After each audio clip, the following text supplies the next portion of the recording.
Why would I want to invite a fucking guest? I don't want to invite a guest right now.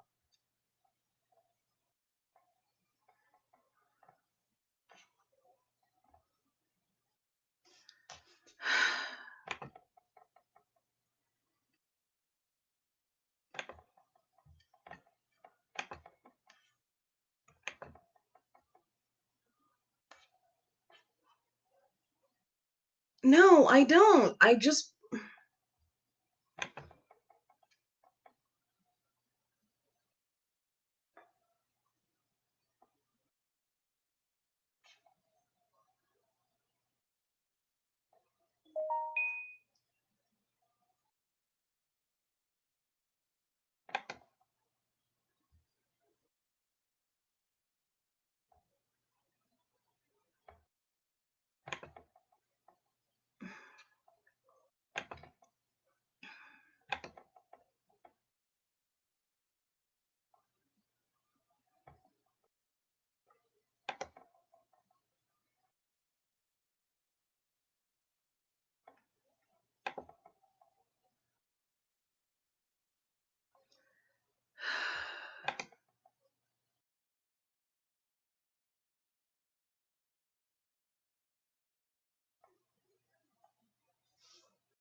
sorry guys. Apparently my my streaming it went haywire. So I apologize.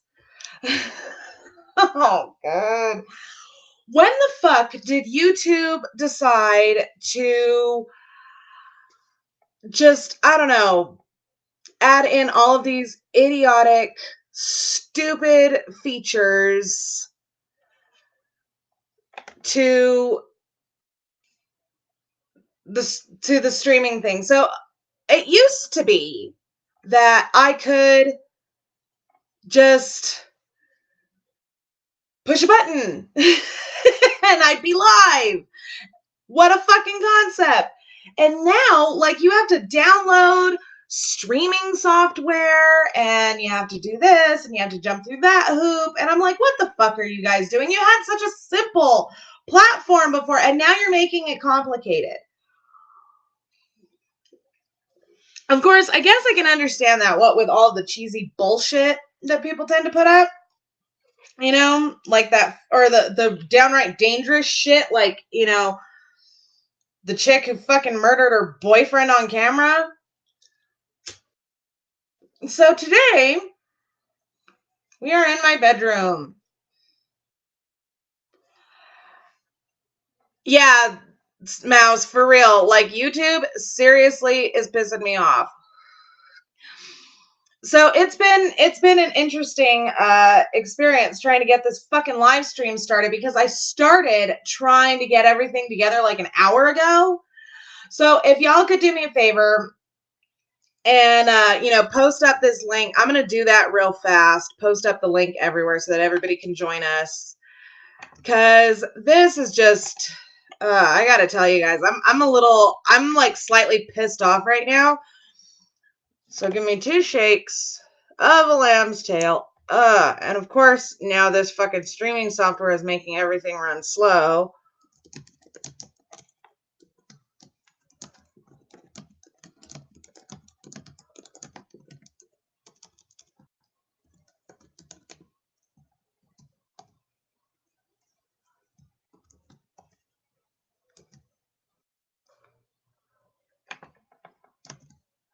At the Ohio Innocence Project at Grissa.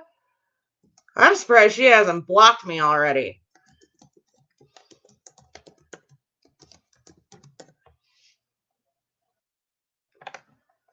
So let's put that up. Do the thing. Let's go over here into my fan page. Post this here.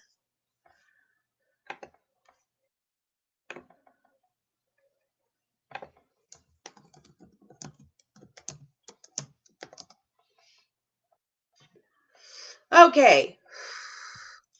So now that I seem to have managed to get this done, I'm sorry that y'all had to like watch me losing my shit there for a minute. Oh, good Lord. Why does YouTube have to fucking complicate everything?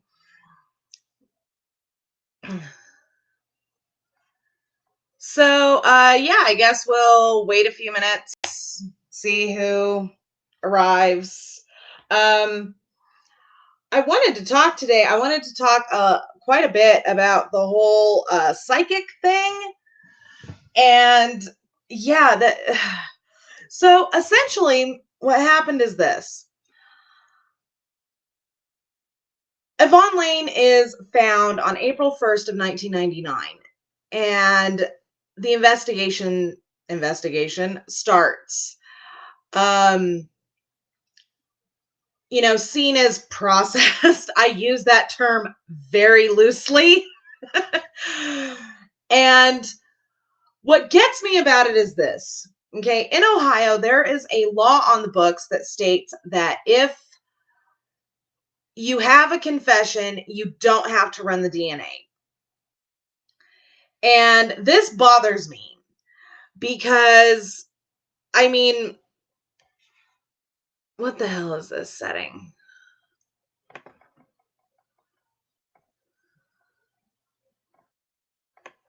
Okay. Can somebody type something because I'm not getting any comments?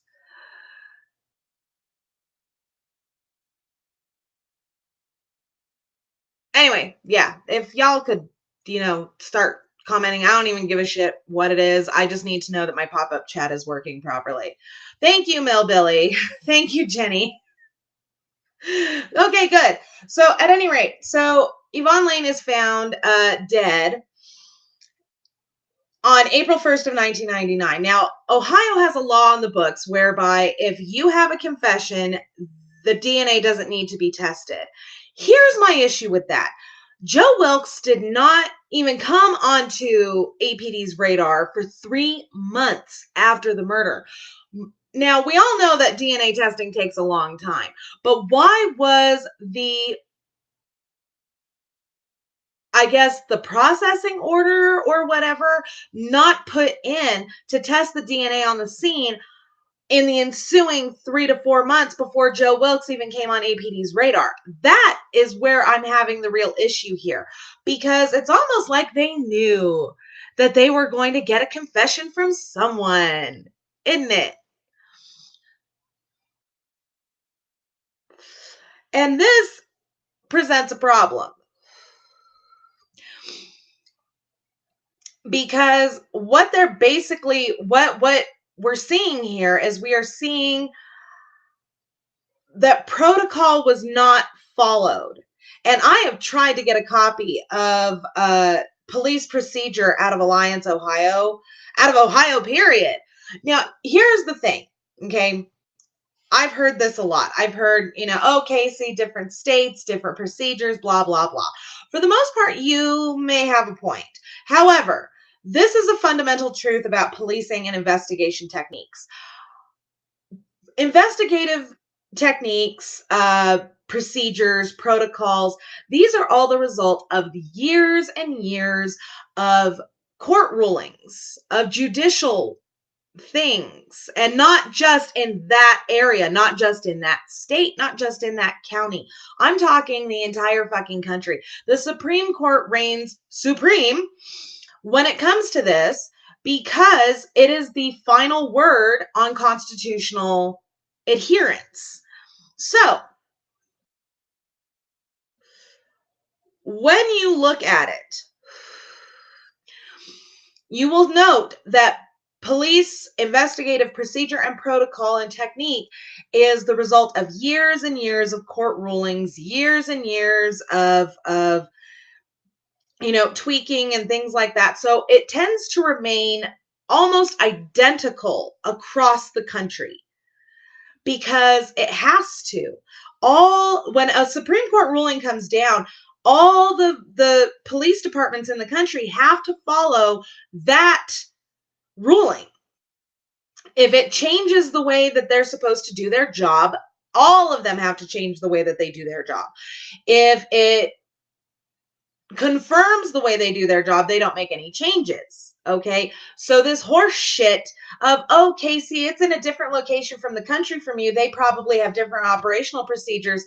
No, they really don't. They really don't. And this is why I am so effective, is because I know investigative procedure and police protocol.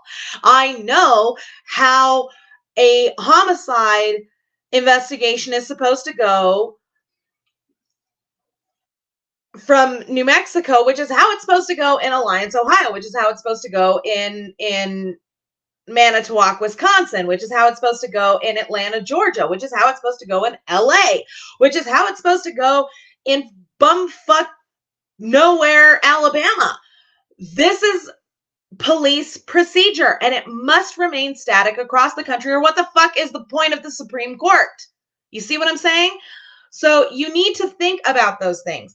I get a lot of flack on that, and I'm like, unless you are really researching your shit and you can prove otherwise, you really need to shut your mouth, because you're just wasting time.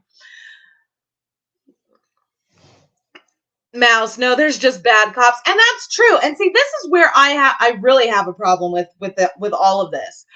Is it really is an instance of one bad apple spoils the barrel, because police on the whole, the majority of police are amazing people. They're wonderful people.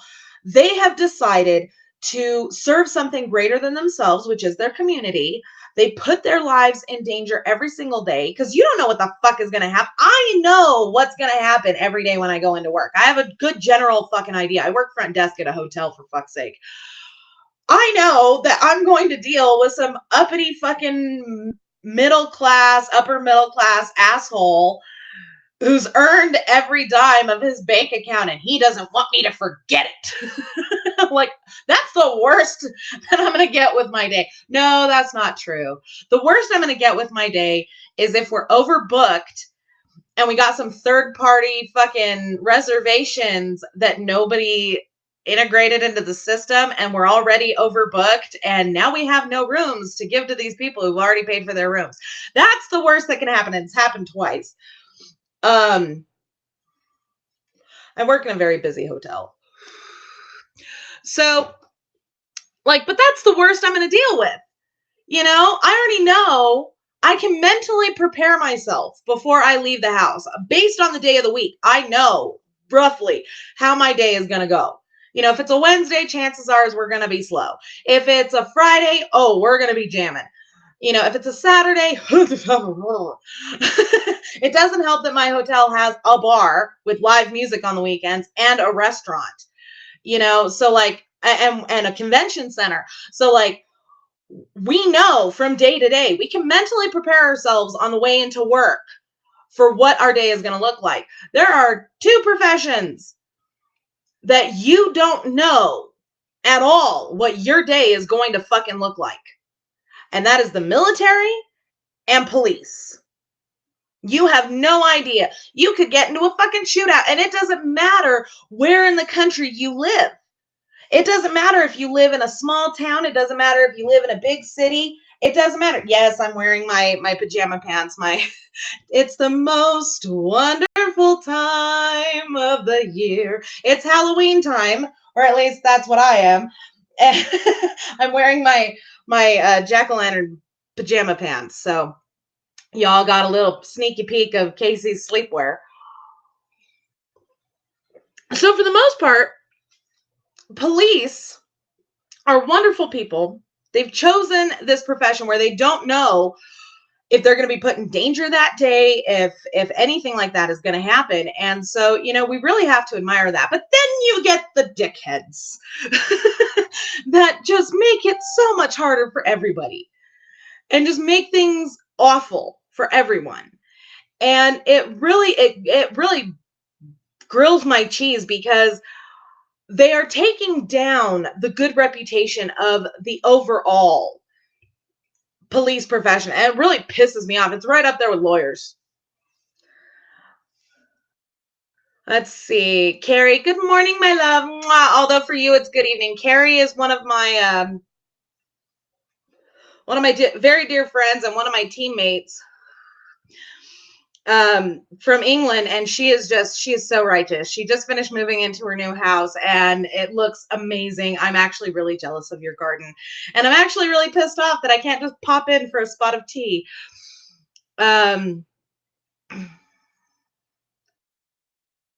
Deb, hi Deb. Today's topic, we are discussing the David Thorne case, of course. Meep. For real. Oh my God, dude. Okay, so I've worked retail and you can have it. Fuck that noise. Okay, I would rather work my job than anything else, to be quite honest. I'm no. I work front desk, so on a lot of levels, I have a lot of leeway. I can, adjust a few things here and there. I can do whatever I need to do to make my client happy. But retail, fuck that. That is like the seventh circle of hell, and I've worked that most of my career. Ugh. Mouse, my stepdad is a cop, and he's not crazy about cops because of the bad apples. The bad ones make it so hard for the good ones. It is the absolute truth. I have had the privilege of knowing quite a few good cops in my day, quite a few amazing cops in my day, and like these are incredible people. These are really incredible people. I mean, they work shit shifts. They really just want to make a difference. They really just want to serve their community. And then you get the dickheads. And it's like, if you're just going to be an ass, go work the desk. Go to your desk. It's ridiculous. It really is. And it's the same thing with lawyers. I get so angry at people like Kratz, people like Krista Hartman or Hartnett, whatever the fuck her name is. I get so angry with them because they have the one thing that I'm busting my ass to get, and that's a law degree, and they're wiping their ass with it. And these are people that clearly got into the legal game not to make a difference, not to help people, not because they're passionate about the topic, but for the money. That is what they got into the legal profession for, and it's fucking obvious. And the legal profession plays into their bullshit by giving them judgeships, by Meep. They say the customer is always right. Well, I say sometimes the customer is a dickhead. You know what's so fantastic about the hotel that I work at is, my managers are fantastic. And like if the guy standing in front of me is being a total douche, my manager will back me up. And, I'm sorry, but the customer is not always right. And it really fucking irritates the crap out of me. It really, really does. I actually wrote this last week, an article that I posted on my Facebook fan page with regards to my rules for travel, because I get so sick. I live in a very touristy area of the country. I live in Taos, New Mexico. It's a very popular tourist destination. It's a big ski resort town. 3 of the world's best ski resorts are within driving distance of where I live. And, in the summer, we've got great, like rafting and hiking. And, it's a very outdoorsy area. And then on top of that, this year, my town decided to start a concert series in the main park in our town. And as if that were not enough, they capped off this concert series with Sting. Sting fucking came and performed in our park. And I'm like, your career must be going to shit if you're playing Taos fucking New Mexico, dude. Like, what the fuck are you doing? But at any rate, it flooded my town with these entitled dickheads. And I'm going like, dude, he's Sting, you're not. All right. I don't give a fuck if you have fucking front row tickets and a VIP pass. I don't care. Quit being an asshole.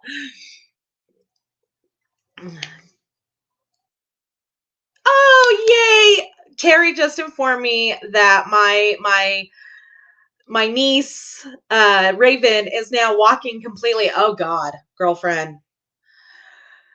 They're always easy until they're mobile, and then all hell breaks loose. Me, 10 years as a checkout clerk, then 3 months at the front desk of a hotel. After that, now I'm self-employed talent manager. And you haven't signed me? Gloria, I don't miss my restaurant day. Oh my God, my poor servers. Oh my gosh. My restaurant is phenomenal in my hotel. In fact, most of the time I end up ordering my meals from the restaurant because, best prime rib in town. Why the fuck wouldn't I? And my poor servers, man, they go to the max and they make bupkis and it's bullshit. Sip of coffee. Let's see here. Carrie, you got good cops and lawyers and bad ones, and it pisses me off the bad ones are still in the work. And see, that's the thing is that, they're so desperate for bodies at this point, that they're basically hiring anything. All that's required is a pulse. And even then, pulse optional. Like, it's insanity to me. And it really kind of pisses me off because you're taking the lower rungs of society, and that's actually how policing has been since policing started in this country. So really quick, guys, just so you know, I have been taking police procedure and investigation this term, and what I really love about a lot of these classes is it gives us the history so that it can bring us up to speed so we know all the little inner workings and all that shit. And there have been about 3 or 4 eras of policing in the United States. And when it started, it was based off of English common law, because let's face facts, we started with the colonization of England, of the American continent. So, naturally, our first colonizers were English. So obviously they brought with them all these ideologies from England. And that's about where that fucking ended. Because America is obsessed with doing things so different from England that it doesn't matter if it's the right thing to do or not, just so long as it's not English. And it just doesn't make any fucking sense, because if something is working, you at least give it a shot. And I mean, America is just doing it's doing the thing that you do that I've seen a lot of divorced parents do, where the one parent will do things completely different from how the other parent would do it, not because that's the right thing to do, but because they just don't want to do anything like how the other parent would do it. And it ends up fucking the kid up. Same basic principle. And it's kind of ridiculous. And it's been the historical thing ever since the first constabulary. I know I butchered the shit out of that. Was enacted in the States. They took anybody. They took anybody because it was an undesirable position. First of all, when it started, it was not paid. And their only job really was to just smack somebody over the head with a club and say, "Stop that." Raping a woman, think, stop it. Murdering somebody, think, stop it. That's basically what it was. And so you didn't really need a whole lot of intelligence for that. So they took anybody. And then, you go through on down the line to today, and it's but crime has evolved. And as such, our police force needs to evolve. You see what I'm saying? This is why I advocate for a minimum of a 2-year degree for our police. In order for you to even enlist in the academy, I feel that you should at least have a minimum of a 2-year college degree, because I'm sorry, but if you don't have any critical thinking skills, you have absolutely no business on the force at all. Just baseline. Let's see, some more people have joined. Hannah, hi Hannah. Mr. Black, how you doing?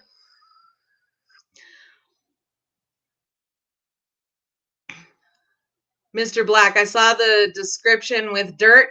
Well, from what I understand and from what I've heard, I understand that Zellner is going to be making a big announcement tomorrow. I don't know what the fuck it is. I'm probably going to be at work. So everybody keep me posted. I wonder what it is. I wonder what it is, because as it is, from what I've seen, I really don't see how anything could be moving forward at this point. But then again, I don't know nothing about post-conviction work. So I don't know. But anyway, so we were going to discuss a couple of major things here.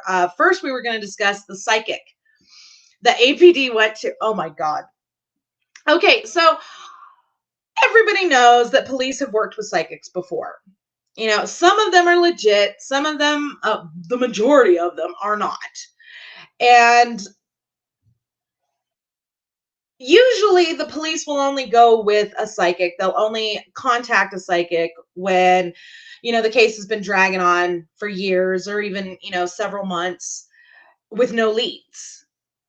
They've worked every angle they can think of. They've looked at every piece of evidence. They've tracked down every lead that's come their way, and nothing is panning out. And that's typically when a police department will be like, you know what, fuck it, what do we got to lose?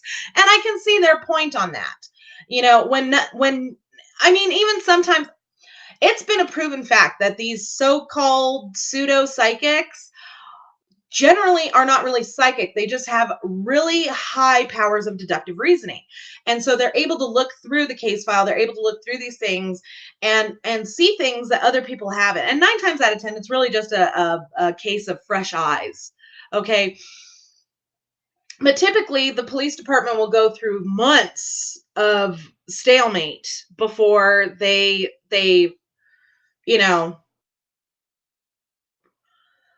bring in a psychic. Well, that was not the case with APD. APD went right to a psychic. In fact, and I've posted the document, the transcript of the interview with the psychic on my Patreon page. So let me pull that up so that you guys can see that.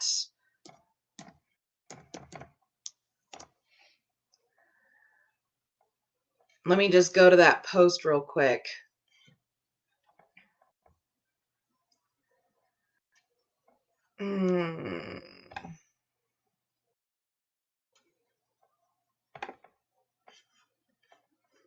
Of course, it scrolled down too far.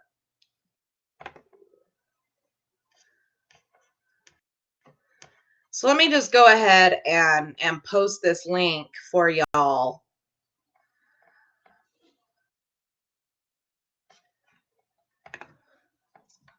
Incidentally, if you would like to donate so that, I can keep myself in ink, because a lot of these documents eat up ink, that would be really great.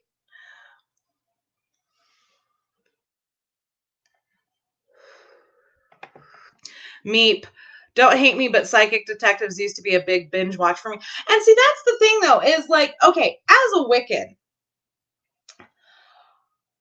I know that there are things in this world that we as humans cannot quantify. And just because we cannot quantify it, just because we cannot see it, just because we cannot prove it, doesn't mean it doesn't exist.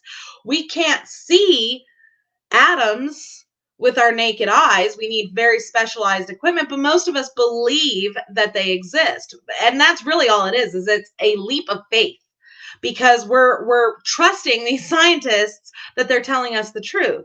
Okay, so for all I fucking know, there are people with these abilities, so to speak, and it's actually true. We don't know. Just because science and technology hasn't been able to prove it yet doesn't mean it's not there. It just, you get what I'm saying. So I don't see it as a bad thing. What pisses me off is when these charlatans bank on other people's pain and suffering to make their living. That's when I have an issue. And a lot of people could say, and a lot of people have said, that that's what I do, that I bank on other people's suffering and pain to make a living. First of all, I don't make any money off of this. If I do, it is from the advertisements through YouTube, which, by the way, that is a princely sum of 0.01 cent for every 500th click Okay. I think my last check from the last direct deposit that I got from YouTube was like 6 months ago, and it was for $130. Okay. I'm just saying. And the donations that people have been so generous as to bestow upon me. And, that's like, at this point, I think I'm at $27 per month. So it's not exactly like I'm rolling in the dough. Okay. I don't do this for money. I do this to raise awareness. I do this to educate, and I do this to bring these cases such as David Thorne into the light as much as I possibly can for justice. It has nothing to do with money for me. It really doesn't. Yeah. Meep, I'm into all that psychic tarot spiritual shit, but I know that there are a lot of shonks at the same time. Oh yeah, absolutely. Mary. Hi, honey. Nice to see you, Mary. So Alliance PD goes with this psychic. And if you go to that link that I just put up in the chat and you look at this transcript, you will notice several things. Number one, you will notice that there's no official markings anywhere on that transcript. There is no date. There is no time. There is no official anything on there. It's just typewritten pages of this conversation. Plus, she is listed as unknown female. Unknown female. Why? Because the word psychic would make it look like bullshit? And it's included in the official fucking record, which really cracks me up. So it's an unofficially official record of a conversation that may or may not have happened with somebody who may or may not have been a psychic, but we definitely know she's female. What? I can't get over that. But the best part about that conversation with the psychic, and I'm not going to go through the whole thing, is that at some point she does state to the detectives, this is Sampson and Mucklow who went and talked to her, that their department is dirty. And she states it flat out that their department is dirty. And yet they just blow her off. Like, okay, we came to, and it's pretty obvious that they're like trying to direct her to David Thorne. And she's not buying it. She's not going into it, which is the only thing that makes me believe that this woman may be legit, is she's not buying into it. She's not allowing them to push her in that direction. And she flat out states, your department is dirty. There is something wrong in your department. And they don't take her seriously with that, of course, because God forbid.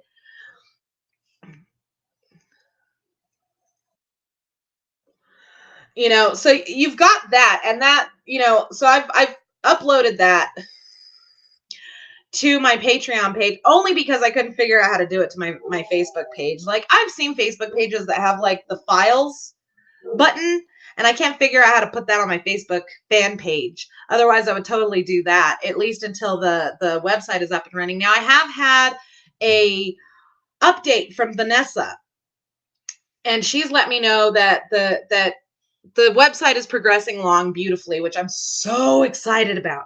I had put one up a couple of years ago, and the benefits of having a shitload of hair. But I'm so excited to have an actual professional website put up with the case file. I'm so excited for that. I cannot tell you how grateful I am for every last one of my hatchlings, and, putting out the word about David, putting out, everything. I mean, this last couple of weeks has really stunned me on Twitter because you all have brought this conversation up to a forefront, and you've really been working on it. And I'm so excited. I'm so happy. And I'm so thankful for everything. Sounds like the roommate's going somewhere. So I can't begin to express enough to y'all how grateful I am. So I tried to print up the psychic's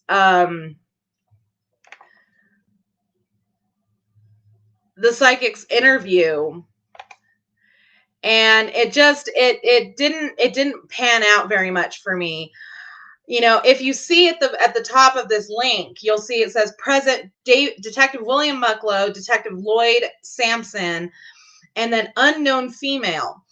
And you start going through, and just the way that Mucklow and Sampson handle this is hilarious. And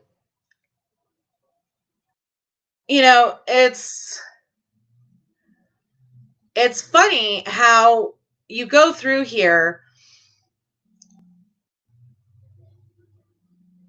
It's hilarious looking at how Mucklow and all of them sort of went through everything.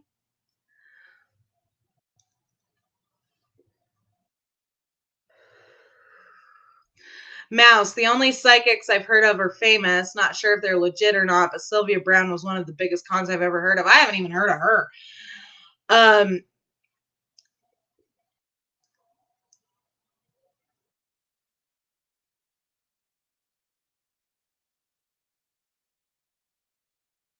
And yeah, so just, I would love to go through this with y'all, but it's kind of hilarious. So read through it. It really kind of shows you. It's a beautiful snapshot of how incompetent APD really was. And as I've stated before, when it comes to cases like this, a lot of wrongful conviction cases, you'll actually see a good portion of them take place in like these more rural areas where the police department isn't used to dealing with murder. And so they panic because there's like this huge press from the public, from the media, from here, from there, and you'll notice that they panic and they don't know how to handle it, and they've got all of these calls from their higher ups and yada yada yada, and it's kind of ridiculous. And so they don't know what to do, and it would never occur to them to call in a police department that's used to this shit. So I don't know. That's all I'm saying.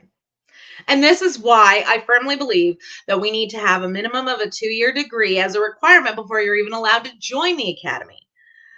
Because I'm sorry, but if your deductive reasoning skills are shit, they haven't been developed, you're fucking useless as a cop. You just are. I'm sorry, but you are.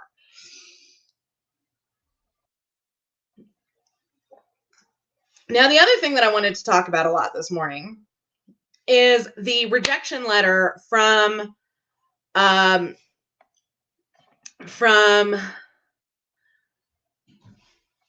Ohio Innocence Project. And you can see this on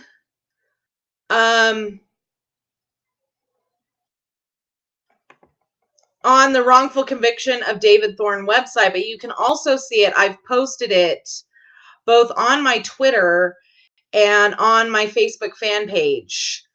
The actual letter itself. Let me just go ahead and post that link so that you can read this for yourself, because I had a comment on this specific letter on my Facebook fan page, and the woman said, is it just me, or all of these reasons that they list why they're not taking the case the very reasons he needs their help? And to that I say, Yahtzee.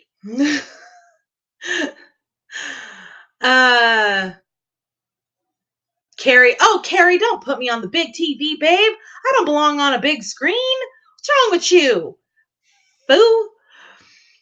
Meep, do you think that that's because there isn't enough coverage regarding the rejection letter? I personally, at this point, I've started to believe that. I've started to believe that the more press you get, the more likely somebody's going to take an interest in your case. And this is an unfortunate fact of wrongful convictions. Every lawyer wants to be on the big case, which I'm like, I don't give a shit.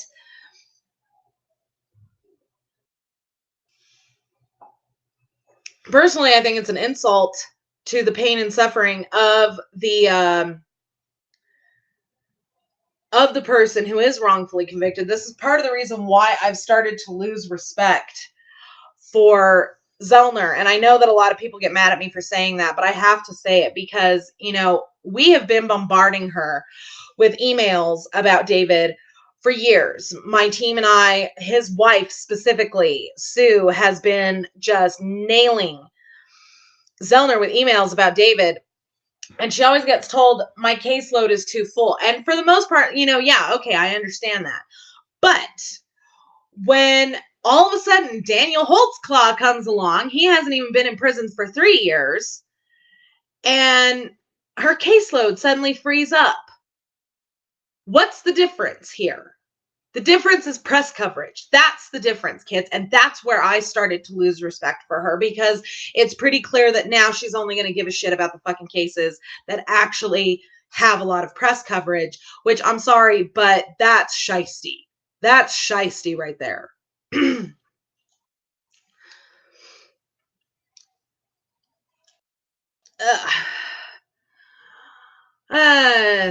Carrie, their excuses are crap for not accepting his case. Absolutely. It's fucking ridiculous. Deb, oh my day.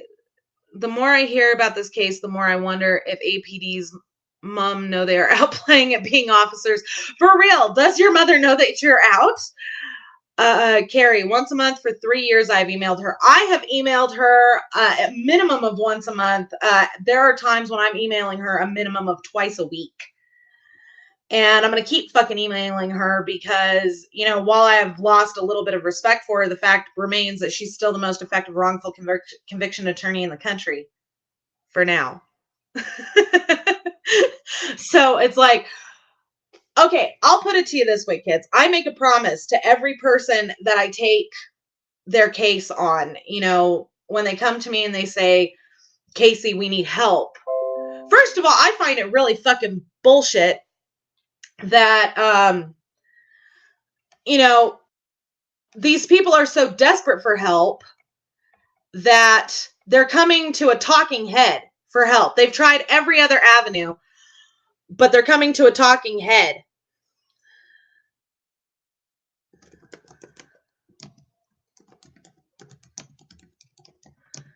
Hold on. There's bacon, but a coffee refresher would be nice. My other roommate asked me if I wanted breakfast, and I love my roommates.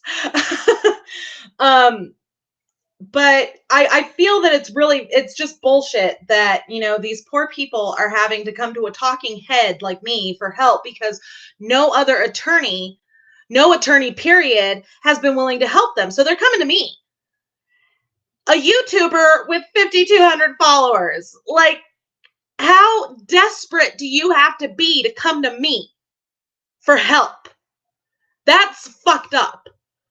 Right there. The fact that that's even a thing, that it's even necessary, is bullshit.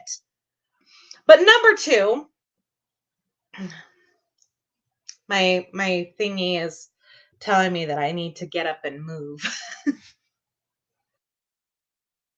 But the other thing is that, oh God, I lost my thought. It's circling the airport. Oh, so I make a promise to every person that comes to me for help. Any kind of help. Usually it's just, try to spread the case. If you are still in prison when I get my law license, I will take your case pro bono. This is a promise I hope I never have to keep. Not because I don't want to keep it. I would love nothing more than to nail fucking Chrissa Hartnett's fucking ass to a wall. It's because I don't want you to have to sit in prison any longer than you already have for something you didn't fucking do. And it really pisses me off that the interest in this case dies down. The interest in any of the cases that I talk about dies down in between the times that I make videos, because it's like, guys, I'm trying to get my degree. I'm trying to get my education. I'm trying to raise my family. I'm trying to work. And, you know, in order for me to keep this interest going in these cases, I have to do things like this. Not that that bothers me, but it's just, I really wish that we could push this a lot more. And I'm so excited that finally it seems that like we're getting some kind of mass attention on this case, which is fantastic. It's getting on to be fall, you know, so like all the pollen is coming out. My allergies are just kicking the shit out of me. It does not help that I am allergic to animal dander and I own 2 dogs and 2 cats. I'm real smart. Uh Jenny. I wish I could see this live stream, but my almost 6-month baby is losing his shit right now, so I'll be seeing this later. Sorry, love you all. It's okay, Jenny. I understand. I'm a mom. I get it. Making a Murderer, the French Wrecking Crew. Hey, welcome. Thank you for showing up. Mouse. Sylvia went on the Montel Williams show a lot and was proven to be very wrong on a lot of her calls. I don't doubt it. But see, this is the thing. I don't watch a whole lot of network TV. I don't watch any network TV, to be quite honest, because first of all, I'm always at work or I'm studying. Number 2, I don't see the point of paying for cable when my kids are just going to watch the same fucking 3 episodes of the same show repeatedly ad infinitum. So I don't bother even paying for cable. We have Netflix and Hulu, and that's about the extent of it. So I know nothing. I don't even want, like, I know of Montel Williams, but that doesn't generally mean anything. Yes, I'm shifting. After a while, I don't give a shit how fit and skinny you are. When you're sitting cross-legged on your bed, after a while, your shit starts to fall asleep. French Wrecking Crew, I really appreciate your style. You rock, mama. Aw, thank you. Well, I do what I can. And I know I'm not everybody's cup of tea. I'm not everybody's cup of coffee. I'm not everybody's shot of whiskey. I get that. You know, I cuss, I smoke, I crack jokes, I do all that stuff. But in all of that levity are very serious topics. And a lot of the reason why I conduct myself the way that I do is because I'm trying to keep you entertained. Because if I can keep you entertained, I can keep you watching. If I can keep you watching, I can inform you. If I can inform you, I can piss you off.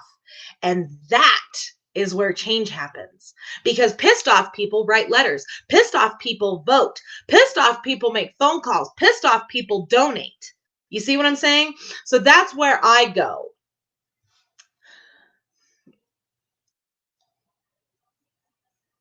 French Wrecking Crew, you are true. Aw, I feel so loved, even if I'm not talking about making a murderer. So let's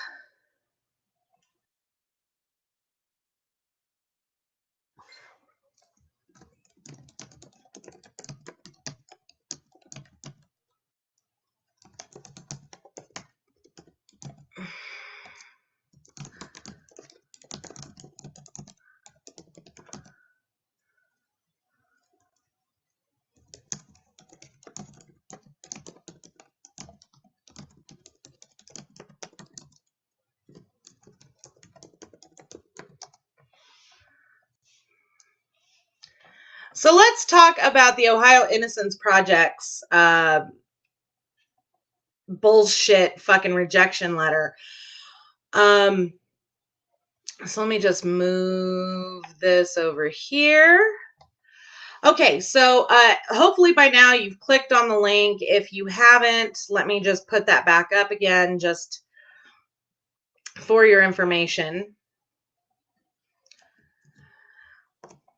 Okay, so this is dated May 21st, 2013. What you need to understand is that this is the 3rd rejection. The first 2 were made by phone call. This one was made by letter. It says, Dear Mr. Thorne, after reviewing all the information available to us regarding your case, the Ohio Innocence Project cannot accept your case at this time. The Ohio Innocence Project takes on cases of individuals who have been wrongfully convicted where new evidence would prove their innocence. And that part, where new evidence would prove their innocence, is bolded. Okay? For your reference, new evidence means evidence that was not used or known about at the time of your conviction. Although DNA testing in your case may be considered new evidence, a thorough review of all the information available reveals that DNA testing is not likely to definitely prove your innocence. Who the fuck wrote this thing? The Ohio Innocence Project has identified several problems with DNA testing in your case, which we do not believe we will be able to overcome. A, the crime scene was highly contaminated. Thus, any DNA found at the crime scene may be attributed to the contamination of the scene and not the perpetrator. Okay, let's talk about that for a second. Let's talk about this. The crime scene was highly contaminated. Thus, any DNA found at the crime scene may be attributed to the contamination of the scene and not the perpetrator. Well, here's the thing with that. Here's my issue with that. If the crime scene was highly contaminated, and it was, we can all agree on this, it was. I mean, they used a fucking blanket from her bed to cover her body to get her kids out of the house without seeing her, when they could have just held it up like a screen. If Joe Wilkes' DNA is not at the crime scene, that proves the prosecution is wrong. Are you listening, Ohio Innocence Project? The fact that the crime scene was so contaminated is precisely the reason David needs your fucking help. What is wrong with you?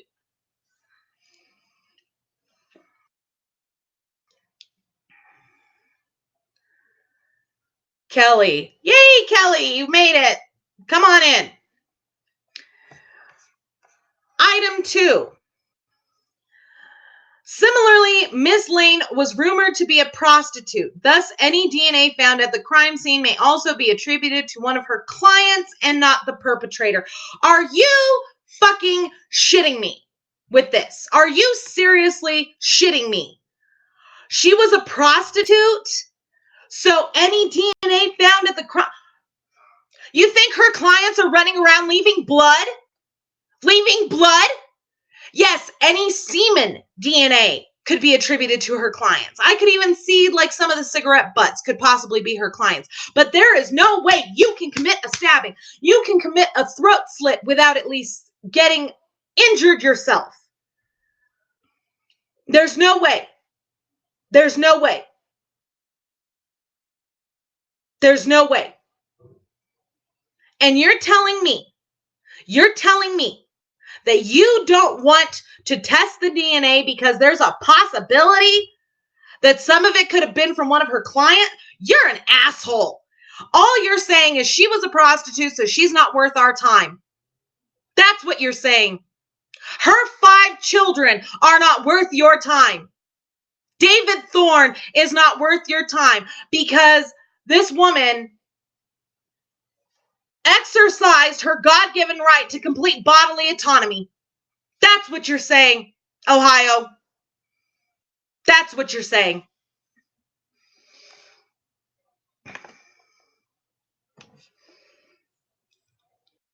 Mouse, that is so beyond fucking sad. There are people that need help still waiting for their potential lawyers to get their degrees. It is sad. It is sad. It's fucking pathetic is what it is. Let's move on to the third item. The kitchen knife, which we believe, mind you, they're not basing this on any evidence. The kitchen knife, which we believe may be the murder weapon, was in the open for several days. Thus, any DNA found on it could be argued to be the result of any random person touching it. We believe we could have taken apart the handle and done testing underneath it, but we recently learned that this was done at the time of trial. Ohio Innocence Project, you're full of shit and you fucking know it. No DNA testing was done on any of the evidence. Blood typing was done at the time. But no DNA testing was done on any of the evidence at the time of trial. You're full of shit and you fucking know it. You know it. No DNA testing was done at the time of trial.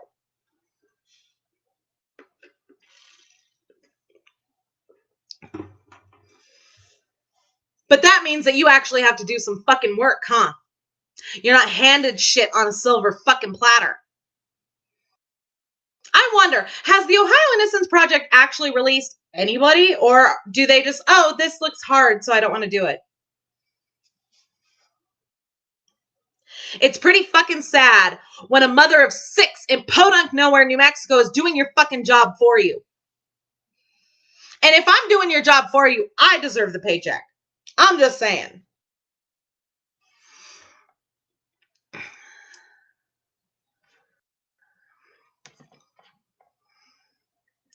Additionally, there's difficulty with the application of DNA testing itself. The state alleged that Joseph Wilkes and not you committed the murder. Therefore, DNA testing would be to prove that Joseph Wilkes did not commit the murder. However, Ohio's DNA testing statute does not allow for testing in cases where the defendant pled guilty, as Joseph Wilkes did. Unfortunately, due to our limited resources and expertise, well, at least you fucking told the truth on one thing. You're limited. We cannot provide you with referrals. Thank you for your patience and good luck with your case. Sincerely, Mark Godsey, Director. So what you're saying is that due to a loophole that you are able to exploit, you're not going to help David because Joe Wilkes is a dumbass. Oh, God. It's too early in the morning for this shit, y'all. It's too early in the morning for this shit.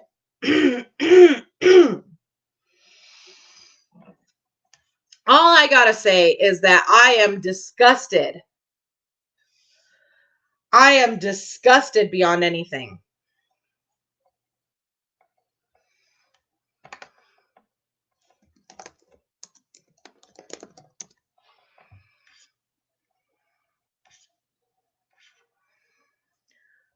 So, because Wilkes confessed and pled guilty, and he pled guilty because he didn't want to go to the fucking electric chair,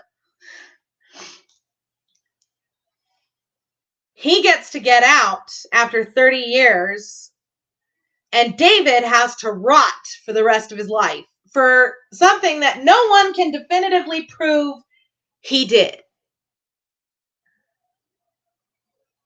For something that there is literally no evidence to link him to at all, physical or otherwise. Not even circumstantial evidence. There's not even any circumstantial evidence to link David Thorne to this case.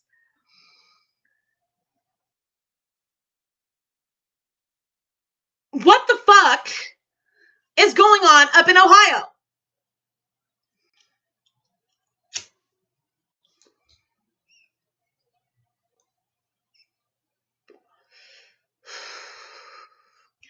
Carrie, they want the easy cases and not to do the real work. That's pretty much it. That's it right there. You know, and you don't go into law looking for the easy cases. You go into law knowing that every day is going to be hard. Okay, let me put it to you this way, kids. It takes a special fucking person to go into law, especially criminal law, because nobody goes to see a lawyer on the best day of their life. We see the worst of humanity, and I'm still just in school. On a daily basis, I look at case files, I look at autopsy photos, I read affidavits, I am exposed to child exploitation, murder, rape, and that sounds okay until you start looking at the mechanics of it. I have borne witness to child murder. I look at varying degrees of murder and mayhem, evisceration, exsanguination, blood everywhere, butchering. It disturbs me, the many different ways that humans have come up with to kill another human. And I see these things daily, and I'm just in the learning phase. I can only imagine what I'm going to see once I actually have that license. On the one hand, it terrifies the shit out of me. On the other hand, it terrifies the shit out of me. It terrifies me on the one hand because I'm going to have to see all the ways. It's no longer going to be learning in theory at that point. I'm going to have to do something about it. Somebody is going to place the fate of another human being, either the perpetrator or supposed perpetrator or the family of the victim, into my hands. That's a heavy responsibility. On the other hand, it terrifies me because I am not going to be able to turn my head when something gets too ugly, when something gets too scary, like a lot of other people are capable of doing. A lot of these armchair detectives love to read about the murder and the mayhem until it involves something where they actually need to help. It's a hobby to them. This is not a hobby to me. This is something that I'm very passionate about, because almost precisely because it's something that nobody else has the balls to do. Very few people in this world are capable of this. Not because we're special, not because we're smarter, but because we have the constitution. We have the grit and the guts to face the darkness of humanity. That doesn't mean that it leaves us unscathed. When I first read about the Ketty murders, you can ask my husband. When I first read about the Ketty murders, I had to take 2 days off of everything. I lost it. Because at the time that I read about the Ketty murders, my older two sons were right around the age of the son. And it was the mother, her son, and her son's friend, and her daughter who were murdered. And the way that the murder went down is it looked like the mother watched the son being tied up. The son watched the mother being assaulted. And I could only, like, you don't fuck with my babies. I can only imagine how that mother felt watching her son being tied up and beaten, and she couldn't do anything about it. She couldn't protect him. That's our job as mothers. And I lost my shit for 2 days straight. It doesn't mean that it doesn't affect us. It affects us every bit as much as it does anybody else. When it stops affecting you, that's when you know you need to stop. It just means that we realize that if it's affecting us that way, how much worse is it for the victims' families? Somebody has to step up for these people. And if it's not going to be us, then who? You know what I mean? Like, my husband has told me several times over the years, you know, if it bothers you that much, why do you do it? And it's like, because I don't trust anybody else to do it. If I don't do it, who else is going to do it? You see what I'm saying?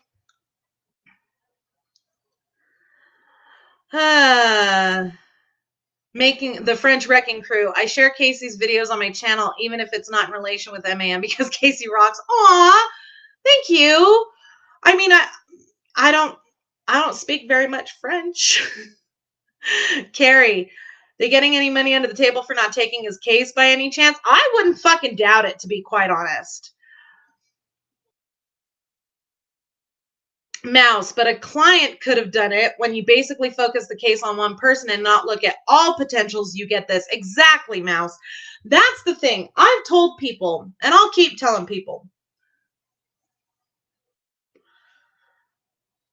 wrongful convictions have a language of their own. And when you start looking at them and you see more than one and you read through them, you start to speak that language in here. You start to understand it. And one of the number one indicators of a wrongful conviction is when the police didn't develop any other suspect, when they just looked at one. And that's what they did here. It was David Thorne. Now, true, they're saying that Joe Wilkes was the weapon that David used to murder Yvonne Lane, essentially. But if there's no evidence of that weapon at the crime scene, that definitively proves the prosecution is full of shit. That's how that works. Hello? Karen, for fuck's sake, I've been looking at a picture of mountains for over an hour waiting for Casey. I am so sorry, Karen. Like I was saying earlier when I first started this stream, It used to be real simple to do a live stream on YouTube. It used to be really easy. I would just go into my back office, so to speak, and push a button and I would go live. Now YouTube's got all these fucking requirements on a streaming service and blah blah blah blah, blah. And like they're updating their software all the time. And so like what worked for me 2 weeks ago didn't work for me today. I had to, I'm so sorry. I love you. Mwah. That's what I got. So when you start looking at wrongful convictions, you see a lot of the same basic things. Enacting a murder investigation when there's still only a missing person. Putting in investigative protocols at the wrong times. Not developing any suspects beyond one suspect. In this case, Joe Wilkes didn't even come on their fucking radar until Rose Moore came on their radar. She manufactured a piece of evidence that was used to convict David Thorne. She's the one who wrote on the back of the business card, like she said Joe did. Oh. I get overwhelmed with the amount of bullshit in this case. It's really hard for me to put things in a cohesive timeline because I facepalm constantly. It's ridiculous. Karen, no, it's okay. I'm just a dick and should have found you. No, it's not your fault, Karen. It's not. It's not. I promise. Carrie, there is a term used for another prostitute is murdered, and that is how it is investigated. Just trying to remember it. Gloria, tunnel vision. Absolutely. It absolutely is tunnel vision. And it does not help. And this is where the Ohio Innocence Project lost it. Are you listening, Ohio Innocence Project? They lost it at this point. Yes, Yvonne Lane was a known prostitute. What they fail to recall is that Yvonne Lane, most of her client list consisted of Alliance PD.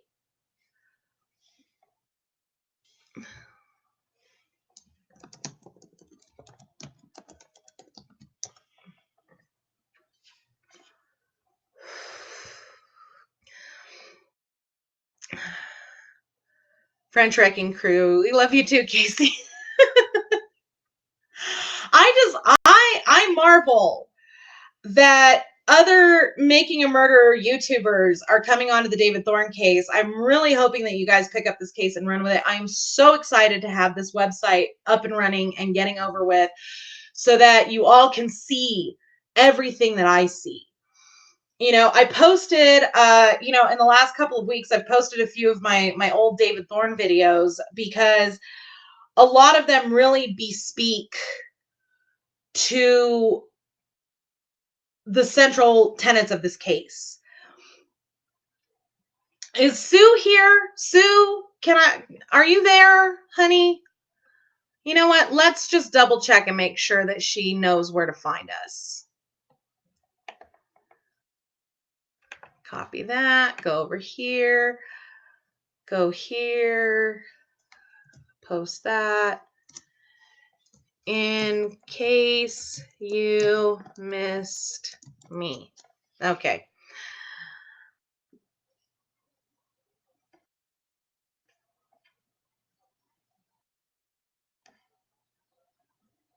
So, I don't know.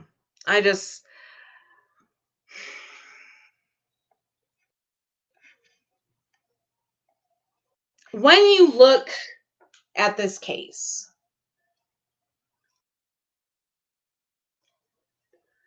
and you really start to see the truth of it,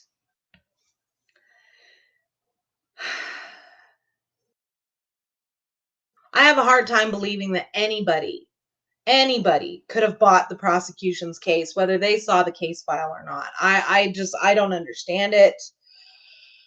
I don't get it. I have a hard time understanding it.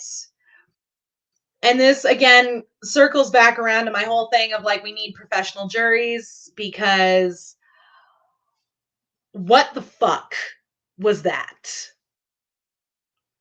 How could you watch a prosecutor literally stomping her foot in open court and whining at the judge and convict? How could you watch a prosecutor making her fingers into the shape of a gun and mouthing the words "gotcha" at the defendant and convict?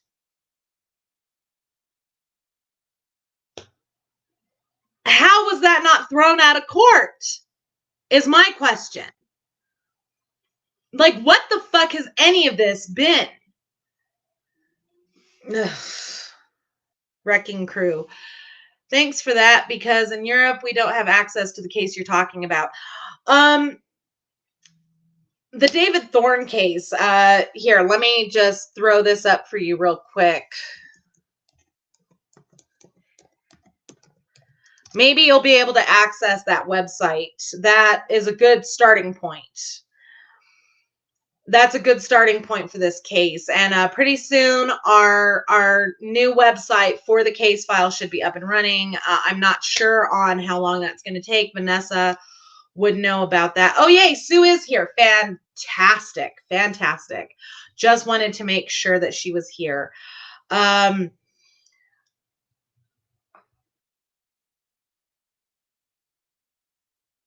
I am so excited to have this new website up and running. I hope that they do a better job at putting together a website than I did.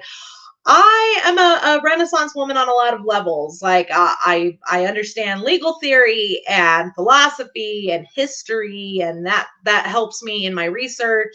You know, I can fire dance like a fucking like Helen of Troy with her ass on fire.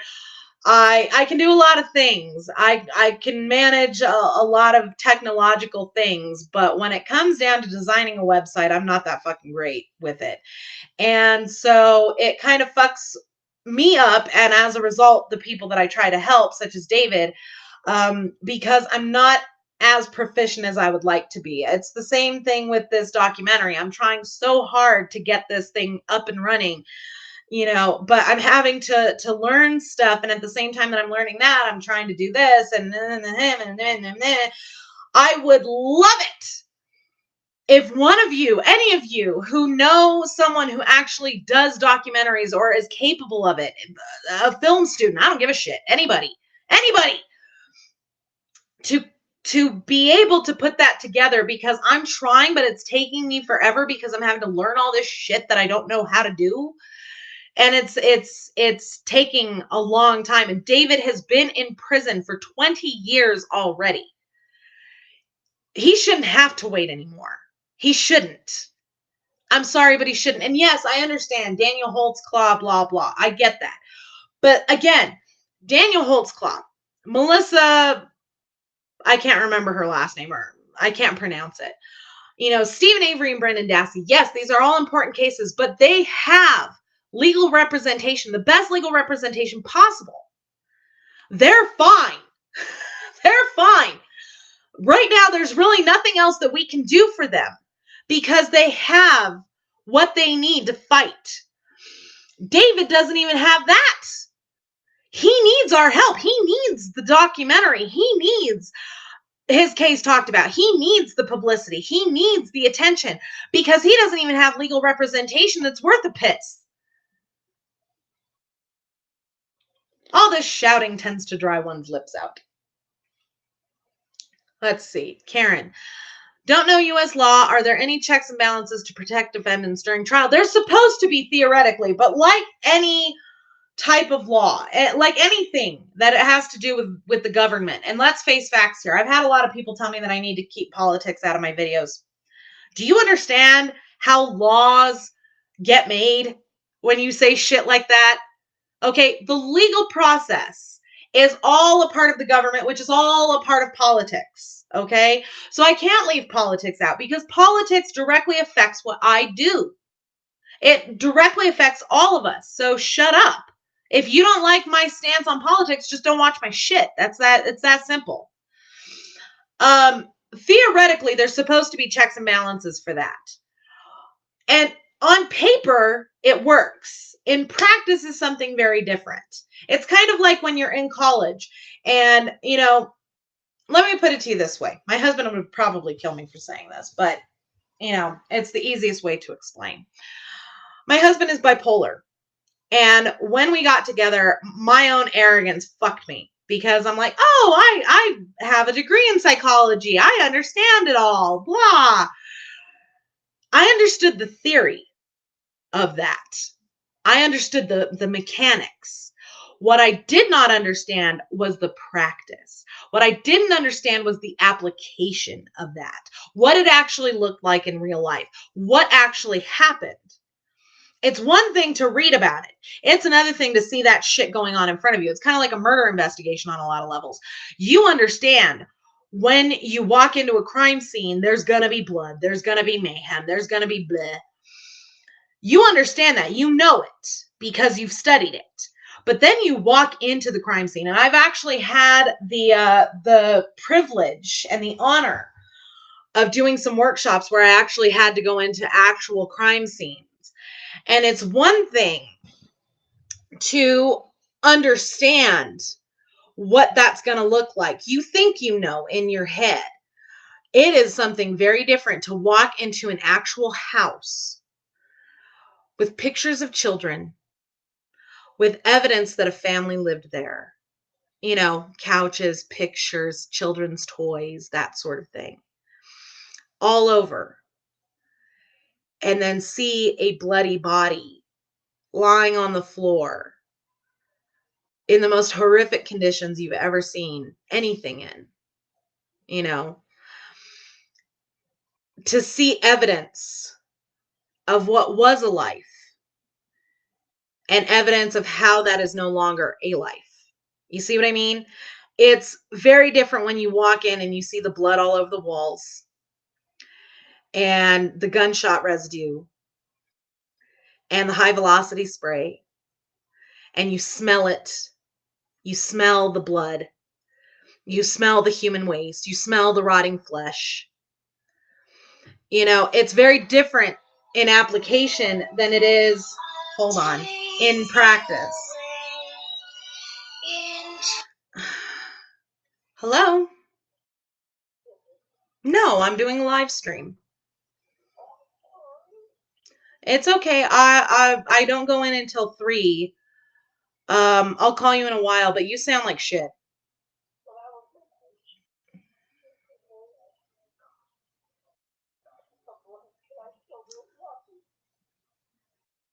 Yeah?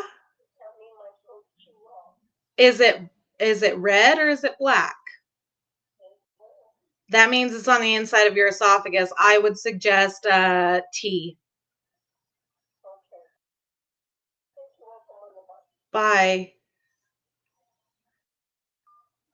Stan kavrona.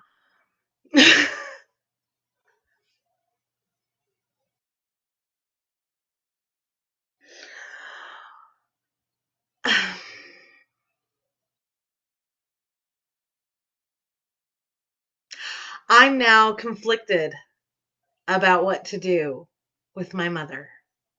Oh Lord. French Wrecking Crew. Casey, what can I do to help you in this case? If you could start looking into the case, spreading the word, start with that website. Make a basic video or something. That would help. Because the more people that know about David, the better for him. Carrie, a bit like reading a book on autism. I live and breathe it 24/7. Trust me, the theory is a lot easier. Absolutely. Absolutely. So when you go into like the whole application of law and the checks and balances and all that shit, in theory, it works. The problem is that the theory does not account for human error. It does not account for different personalities, people's thought processes. This is why they haven't built the kind of technology that can emulate human behavior. because there is simply no algorithm that will ever completely factor like a human factors. It's just not going to happen. I don't care how good technology gets. And, movies that show that shit, they're very entertaining, but they're not realistic. So when we talk about the checks and balances that should protect defendants, there's a lot of them. There's the Miranda warning. You have the right to remain silent. Anything you say can and will be used against you in a court of law. You have a right to an attorney. If you cannot afford one, one will be appointed to you by the court. Do you understand these rights as I have read them to you? This came from a case called Miranda versus Arizona. Look it up. Okay, I'm not doing your homework for you. But that was supposed to be that is the first of the checks and balances in law enforcement. Now, here's the thing with that. When you are Mirandized, it means that you are a person of interest in that case. It is at that time that if you say, I would like to speak with my lawyer, at any time during that interview, I would like to speak with my lawyer, all questioning has to stop. Whether that actually happens or not is another story entirely. Okay? A detective can sit there, oh, what do you need to talk to your lawyer for? Do you know that if you talk to your lawyer, it's going to make it look to us like you're guilty? Because only guilty people want their lawyer. Oh, well, you've got a point. Fine, I'll keep talking to you. Okay? Even if they stop the interview and they bring in your attorney, there's a lot of shit that can go on. Did you know that you can invoke your right to an attorney? They conduct their questioning, they release you. Okay? 2 weeks later, they pick you up again. And at that time, they'll start questioning you. And if you keep talking and you don't ask for your lawyer, enough time has passed between the first questioning when you invoked your right to an attorney and the second questioning where you didn't, that anything you say in that second interview, even if you bring up the constitutional bullshit of, hey, I invoked my right to an attorney, a judge is going to say enough time passed between the two interviews that your right to an attorney lapsed. And therefore, the first instance of you invoking your right to an attorney has no bearing on the second interview where you didn't. But nobody knows this because you're not taught it in school. The average citizen isn't going to look that up. That's part of why I'm here. That's part of why I do what I do, is I'm trying to educate you on your own rights so that you don't get stuck with me doing videos on your case.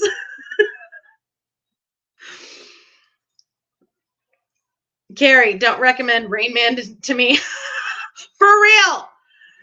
That's pretty much it. Mary, bye, Casey. Dinner here. It's 4:30 in the UK. Grandchildren here. Take care. Have fun, Mary. Mwah. Kiss the babies for me. The French Wrecking Crew. Casey, if you want, you are welcome on my channel to talk about that case, and I'll translate it in live for the French audience. I would love to. I would absolutely love to. I would love to do it.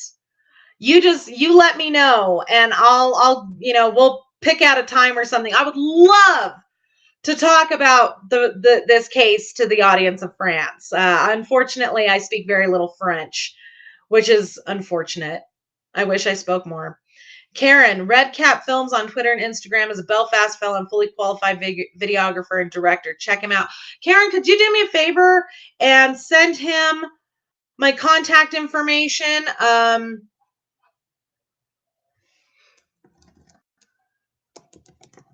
Here's my email address. Send this to him along with that website, and who knows, maybe he'll pick it up. I mean, I would at this point, look, a lot of people like to try and stir up rivalry between me and a bunch of other YouTubers, Ericos and Laura and Allie and all that. Laura, I have very little to do with these days, primarily because her and my political views and our personalities, we just don't mix. I have nothing but love for her. I wish her the best. I really do. I have no animosity towards Laura. I just personally can't be her friend.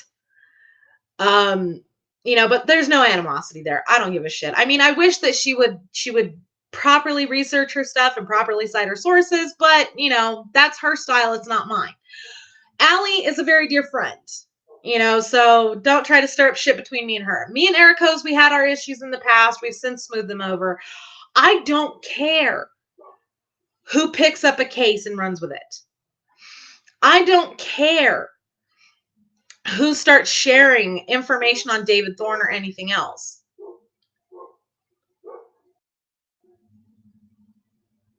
I don't care. Just so long as the information gets out there. That's all I care about. Karen, will do. If you don't ask, you don't get. Absolutely. So everybody, if you could look up Red Cap Films on Twitter and start bombarding him with information on the David Thorne case, I'd really appreciate it, because the more people that ask for these things, the better for David. That's really all I care about, is just getting David's name out there. I don't give a fuck who gets it out there. I don't care. Can you hold on for 1 second, please?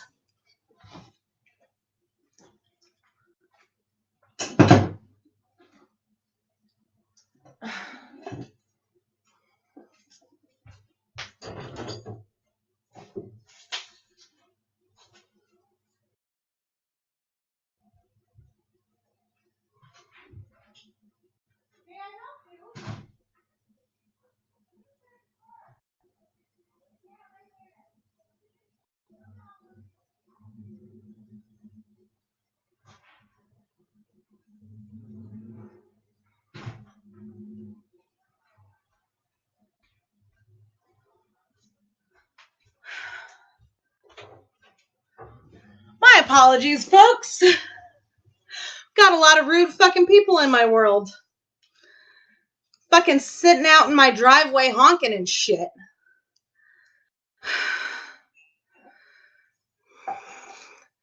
Tyrena, good morning. Carrie, we're all on the same page, and it's to get an innocent man out of prison. Absolutely. Absolutely. Slime balls, hi. Welcome. Jane, hi. Wow. Already an hour and a half in, and we're getting more people. Fantastic. Wonderful. I loved it. I love it. I love to see it. So, you know, as I've said, I don't care who does the video. I don't care who spreads the word. I don't give a shit. I don't have exclusive copyright on David. None of us has an exclusive copyright on any of the cases that we do. So I don't care who does cases or who finds what bit of information. I remember that shit from the Avery case. Oh my God. Just stupid. Fucking people getting all butthurt and shit. Oh, well, I found that piece of evidence first. First of all, no, you didn't. Second of all, anybody with eyes could have found it, dumbass. What does it matter so long as the fucking information is being put out into the public? Who cares? That's the dumbest shit I've ever heard. Oh, well, I found it first, so you should have given me credit. Well, first of all, no, you didn't. I did a video on it like a year before you did. Oh, that's right. You don't do videos. It's not a competition. It's not a competition. It's not. Get over it.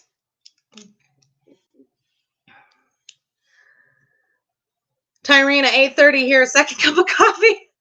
Nice. I'm in my bedroom, so I'm not even close to my coffee maker, which is really making me sad.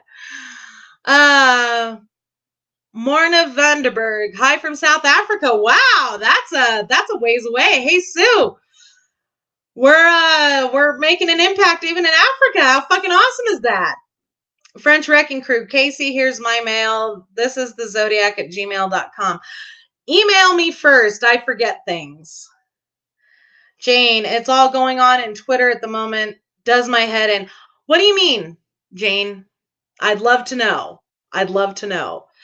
Yeah, this is part of the reason why I just kind of disappeared into my bubble, is a lot of people were trying to draw me into their drama and shit with regards to the Avery case. And I was like, fuck you. Leave me alone.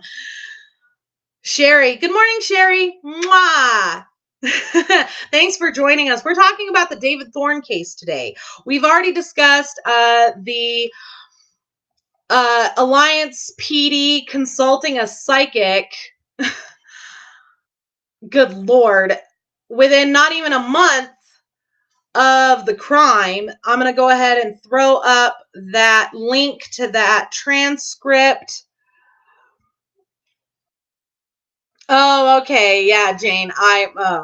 It's so stupid. It's so stupid. This is how you can tell these people are not in the game for the right reason, is they give a shit about shit like that. I don't care. By all means, fucking take anything that I've said and run with it and research the fuck out of it. I don't care. Just do it so that the information gets out there. For those of you just joining us, I've just put up in the chat a link to a transcript that Alliance PD had with a psychic. Yeah, they brought a psychic into the investigation very early on, and yeah, we've covered that this morning. It was a shit show, to be quite honest. I'm just saying. Sherry, love you too. Now, folks, we do have Sue Thorne, David's wife, in the live with us. So everybody say hi to Sue. From what I understand, she has spoken with David, and it did make him very happy to find out that so many new people were interested in his case. It has definitely given him a little glimmer of hope. So let's take that little glimmer of hope and let's turn that shit into a roaring fire, because this man has been in prison for 20 years for a crime there's no way he committed. There is no way that he no, it's just, no. He's in prison and he doesn't deserve to be. Mouse. Hell, when I was 15, I got questioned for some shit, and not once but twice I asked for my mom to be in the room. The investigator never got her in the room. And see, that's another thing. There's a lot of lax laws with regards to questioning juveniles that just...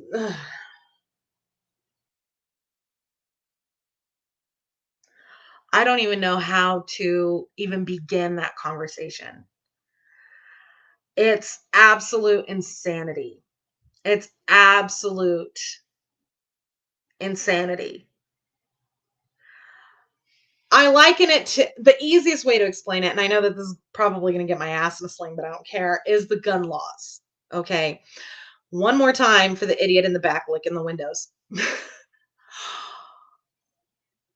Nobody wants to take your guns.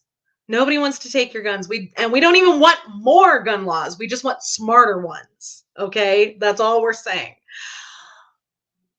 A lot of people, a lot of gun nuts will cite the Second Amendment. Oh, well, the Second Amendment, the Second Amendment, the Second Amendment. First of all, the Second Amendment means exactly shit. Okay?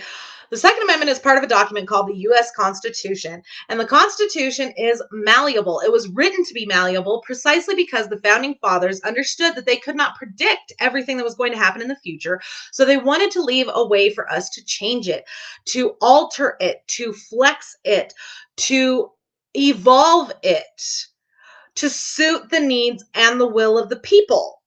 Okay? We're not asking for more gun laws. We're not asking for the guns to be taken away. We're just asking for smarter gun laws. Okay? So, and a lot of people, well, you know, criminals are going to get their guns anyway. More than likely, you've got a point. Okay? But you do the big one first. Okay? And then you see where all the little holes are and you start plugging up those holes. That's how law works. And that's how all laws have been created and adjusted over the years. That's why and how our U.S. legal system works. Now let's get off the gun topic and apply that to the questioning of juveniles and juvenile law. Juvenile law is ridiculously underdeveloped, ridiculously underhandled. And it's the same basic principle. We need to put these laws into place and then see where the holes are and start plugging up those holes. You know, because the way that juvenile law is handled is precisely how Damien Echols and Jesse Miss Kelly Jr. and Jason Baldwin landed up in prison. for 20 years. It's precisely how Stephen Avery and Brendan Dassey are in prison now. It's precisely how, David Thorne and they weren't juveniles at the time, but Joe Wilkes was not far into adulthood at the time of the murder. And all of that comes into play. You see what I'm saying? It's just, gun control was the easiest fucking example I could think of at the moment.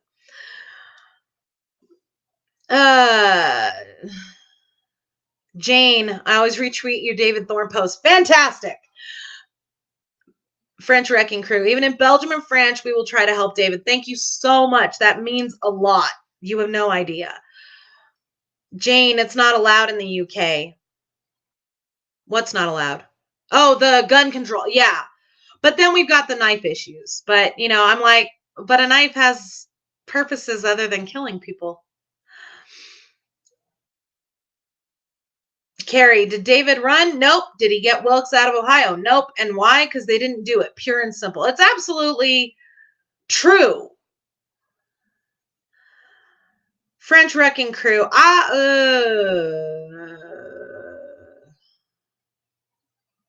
Jane Sharp questioning a juvenile. Oh, okay. I see what you're saying. Without parent. Yeah, see, that's the thing. And this is where I have the issue with America in the first place. We as Americans need to understand something. Our country is relatively young in the scheme of things. Our country, when you distill it down to basic thought processes, our country is the arrogant teenager of the world stage. And we're looking at these countries in Europe, countries with thousands and thousands of years old history, and true, America has that history too, but that's Native American history, and they didn't have a centralized government or anything like that. I'm talking about countries that have had, for example, England. They can trace their style of government back to the Magna Carta. Prior to that, they can trace the actual formation of England back to 1066 when William the Conqueror invaded and took over. So I'm talking thousands of years of English history here. We as America, we've only had a centralized government since the 1700s. We're the arrogant teenager looking at England going, "You don't understand, Daddy. We're in love." And of course, Dad understands. Dad was there. Dad was a teenager. Dad gets it. Dad's trying to make sure you don't make a fucking stupid mistake like he did. But we're the arrogant teenagers on the world stage, and we're trying to look at England and be like, and look at France and look at Spain and look at, all of these other countries and like, "You don't understand. That won't work for us because blah." And it's like, no, dumbass. That's all we are. Our politicians are behaving like the arrogant teenagers of the world stage. It's hilarious.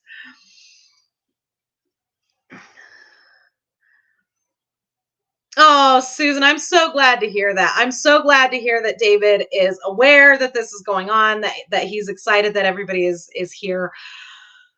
I really hope that it's at least helping to give him some hope, if nothing else, just to let him know we're not going to let him go quietly into that good night. I'll be damned. Carrie, we have the appropriate adult scheme here. This is part of the reason why I want to move to the UK.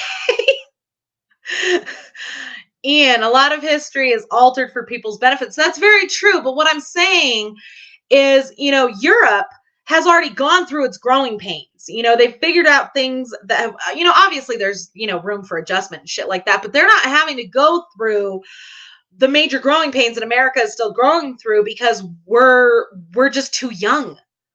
We're just too young to have worked out even 90% of the kinks. Like, we've worked through maybe 5%, and that's about it.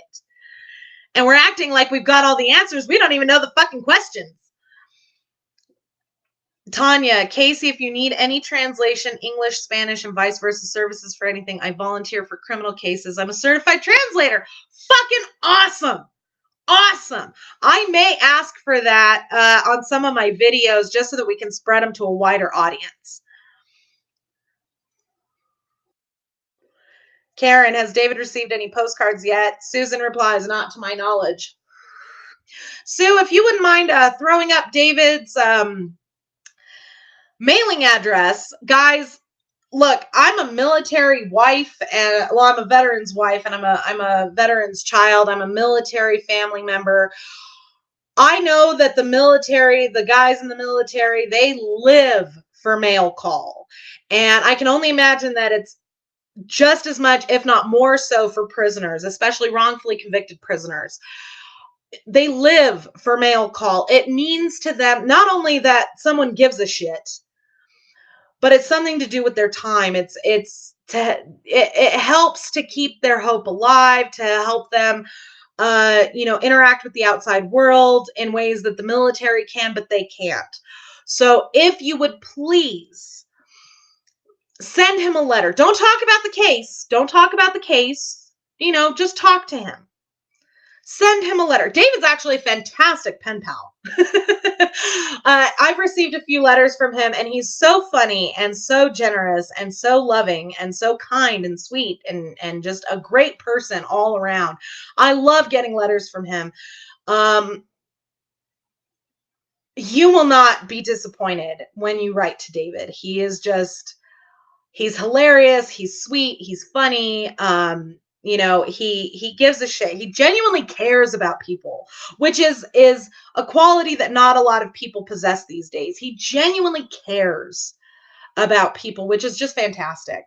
And so if you would please, Susan just put up his mailing address, please write to David.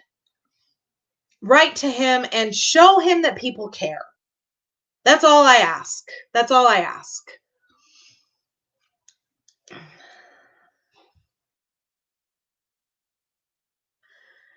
Ian, do I support Israel? What does that have to do with anything?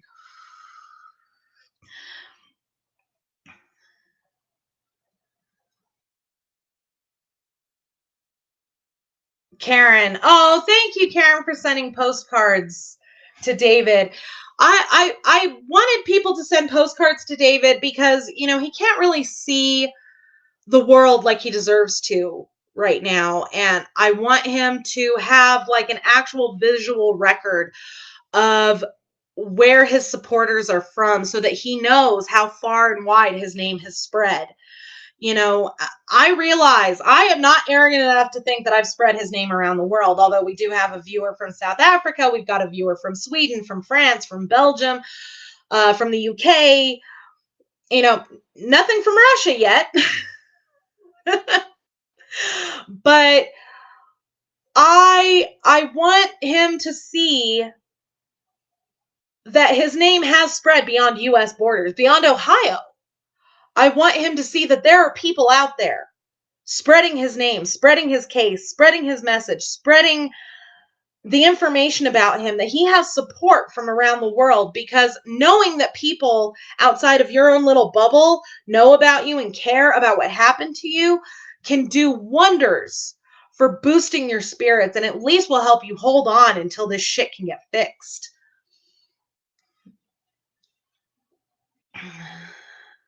Ian, Amerifats have been fighting Israel's war for decades. Look, buddy, first of all, we're called Americans. And you just pissed off a veteran's daughter and wife. I'm sorry that my government feels the need to inject itself into your political issues. I don't support that. I don't. I support people governing themselves. I support equal rights for all human beings, male and female. I support a woman's right to control her own body, whether that be getting an abortion or selling her sexual favors, because bodily autonomy is an absolute concept. It is not, you can't moderately possess bodily autonomy. If a woman or any person, male or female, wants bodily autonomy, that is our basic right as a human being, is to control what we do with our body, whether that's committing suicide, getting an abortion, selling our body sexually.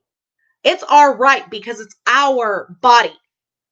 I support the legalization of prostitution, just so everybody knows. I support the right of citizens to govern themselves, whatever the region. I support all of this. What I do not support are people coming to us for aid, financial, medical, military, doesn't matter, but then wanting to talk shit to us when we don't do it the way you want us to do it. You asked for our help. That's like a friend asking you for advice, not taking that advice, but wanting to bitch at you about the continuing bullshit that they asked you for advice on. It's the same basic thing, just on a global scale.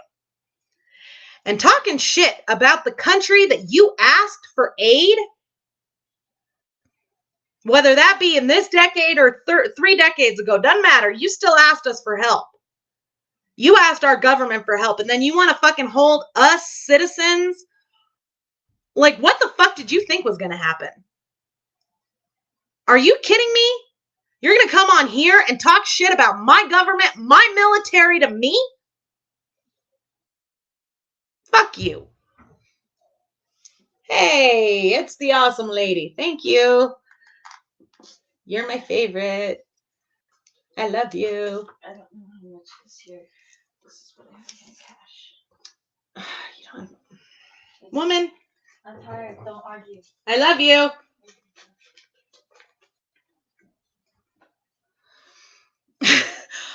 My roommate just brought me some reinforcements. Let's all applaud Kai. Thank you, Kai, for making sure that Mama doesn't lose her mind. I love that woman. But apparently she's going back to bed, which is awesome. Good for her. So, Ian, I'm sorry if you don't like how my government's been attempting to help you. I didn't vote for him. I didn't even vote for her. I couldn't, my conscience would not allow me to vote for Hillary after that fucking shit show. I voted for the Green Party. I don't even remember what the fuck her name was. And I knew that my vote wasn't going to matter. I knew that she wasn't going to get into office no matter if I voted for her or not. But I voted for her because the more votes that a third party gets, the more federal funding they get to improve upon their party and increase it. So that's why I voted for who I voted for. But I didn't vote for Trump or Hillary. I just couldn't. My conscience wouldn't allow it. It wouldn't allow it.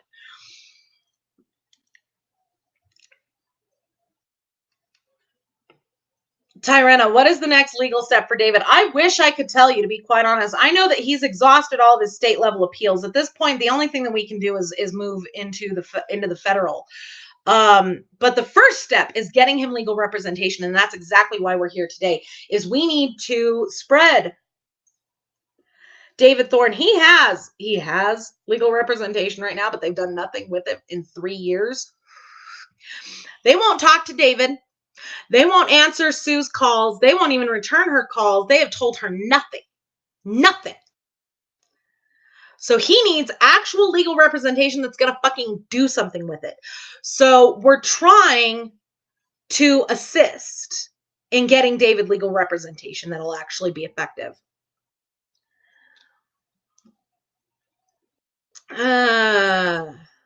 Ian, between Americans and Europeans, who is more white?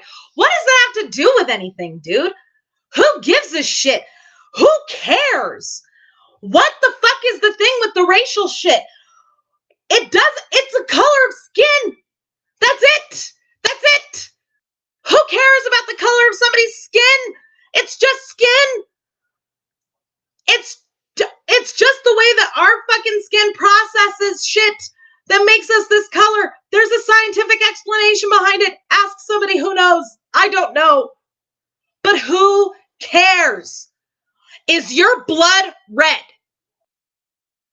If when you bleed red, it doesn't matter. Unless you bleed purple or green, I don't give a shit. And even then, I'm going to be like, what the fuck is that all about? You need to go to a doctor. Your blood shouldn't be that color. I'm going to express concern for why your blood is purple. My God. Who fucking cares? Who cares?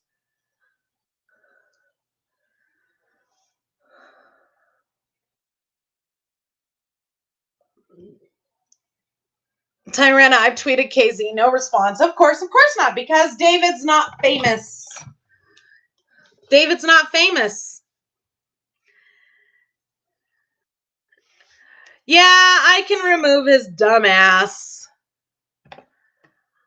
I'm going to put him in a timeout. I've got better things to do.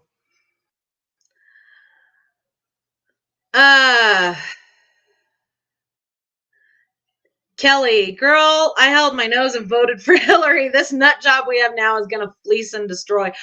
That's the thing, though. Like, Jan, one of my teammates, actually sent me an article last night that Congress is getting ready to impeach him. Here's the thing about impeachment. It sounds good. But let us all not forget, I was a kid in the 90s when this happened. They successfully impeached Bill Clinton, but he still was not removed from office. Impeachment just sounds like they're doing something. It doesn't mean that they actually are. At this stage of the game, all we can do really is just ride out the last year of his presidency, because even if they impeach him, who are we going to have that replaces him? Mike Pence. Fuck you. I don't want Pence in the White House. That's bad enough that he's in the outhouse right now. You see what I'm saying? Like, no, let's just ride out this fucking bullshit and keep going. All right? That's all I got to say on that fucking subject.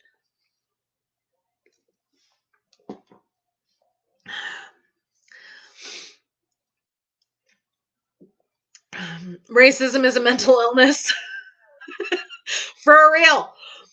Jane, Casey has come on here to talk about David Thorne. That I have. And, I'm sorry to derail every now and then, but, all of this shit actually really does play into David's, racism, bigotry, intolerance, all of it plays into it.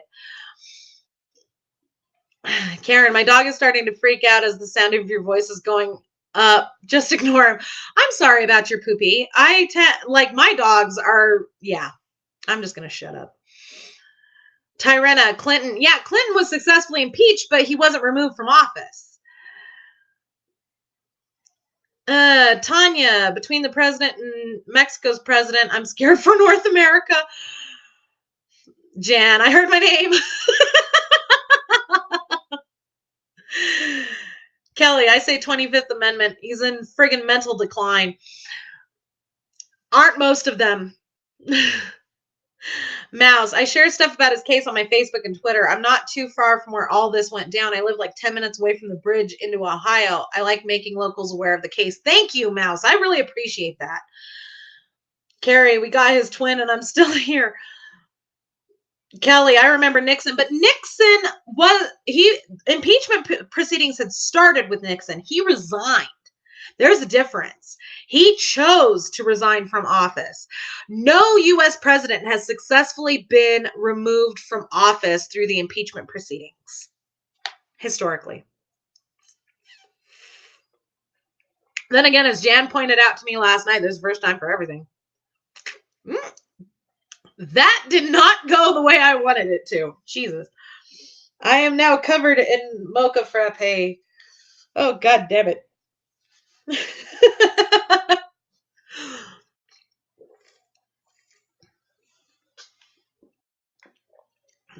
The French Wrecking Crew, I share too. Thank God.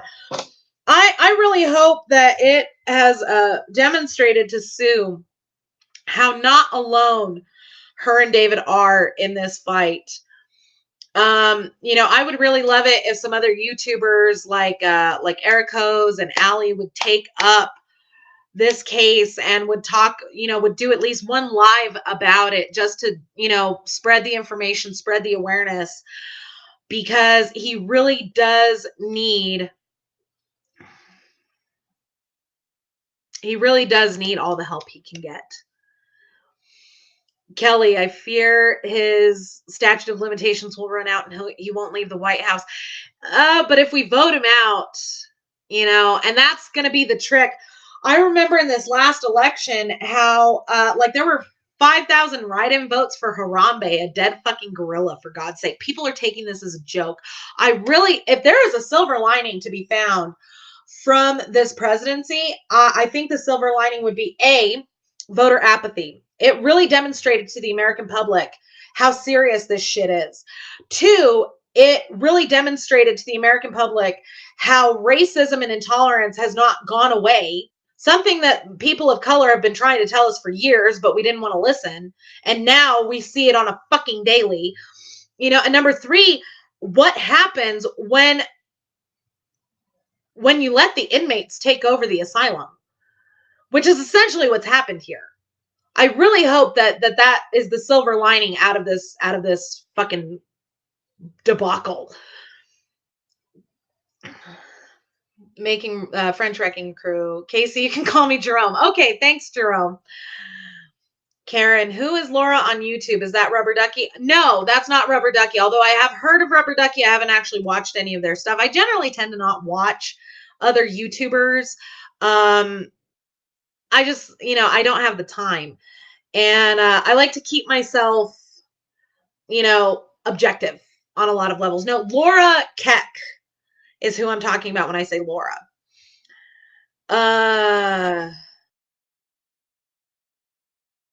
Yeah, that's what I got on that one.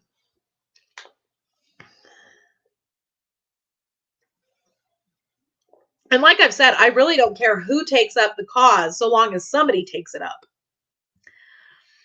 Kelly, I like Laura though. And I'm not saying don't like her. I'm saying that her style and my style are very different.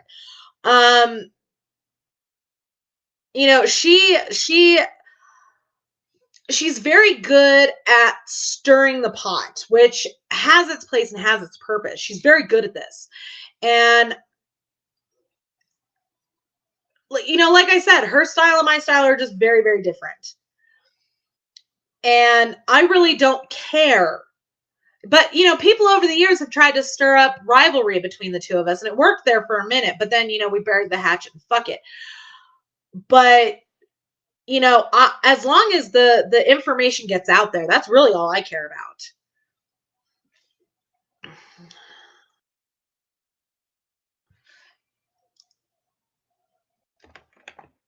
Less talk, more skin. Grow the fuck up.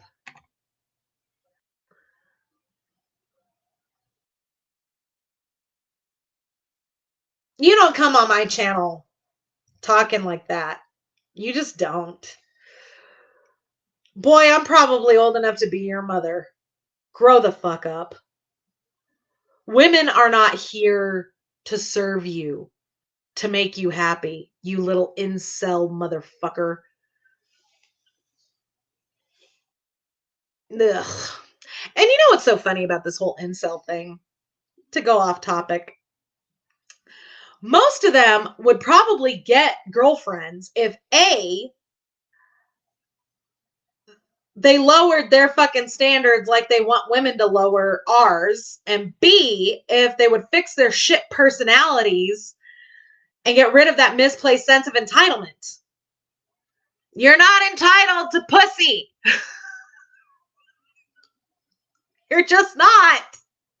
If you would get rid of that misplaced sense of entitlement, you'd probably get a date. I'm just saying.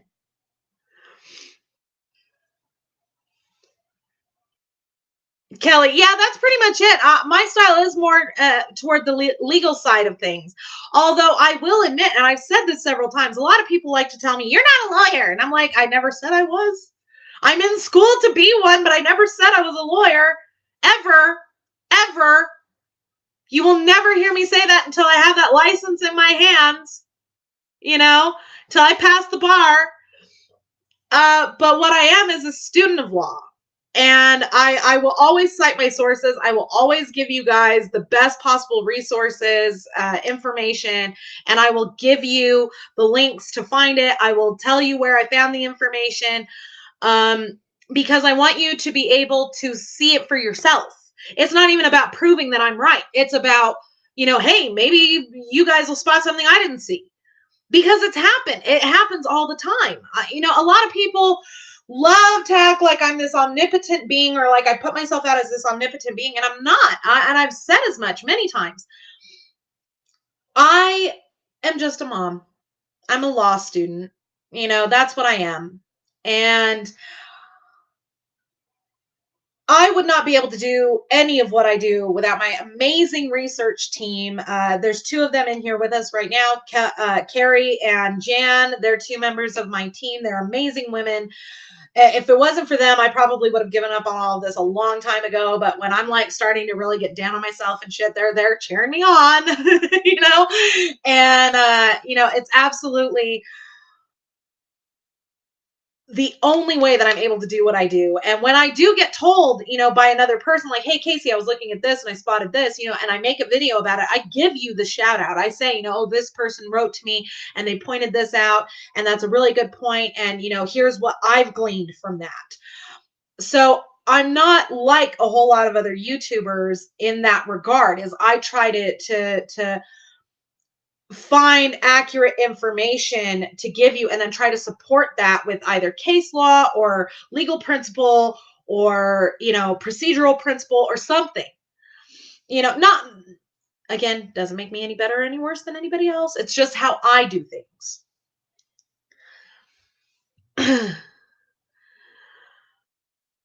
Jane, hello, my love. Kelly, yeah, but I really fear the prosecutors that go up against you. Well, it should be entertaining at least. Jane, sorry guys, my daughter thought it would be funny to write on the live. Hi, sweetheart. Welcome. I don't know your name, but welcome. And, I hope if nothing else, you decide to go into the judicial system as a support role in some way. Maybe go to law school, maybe become a judge, something. If nothing else, I hope that you're getting inspired right now.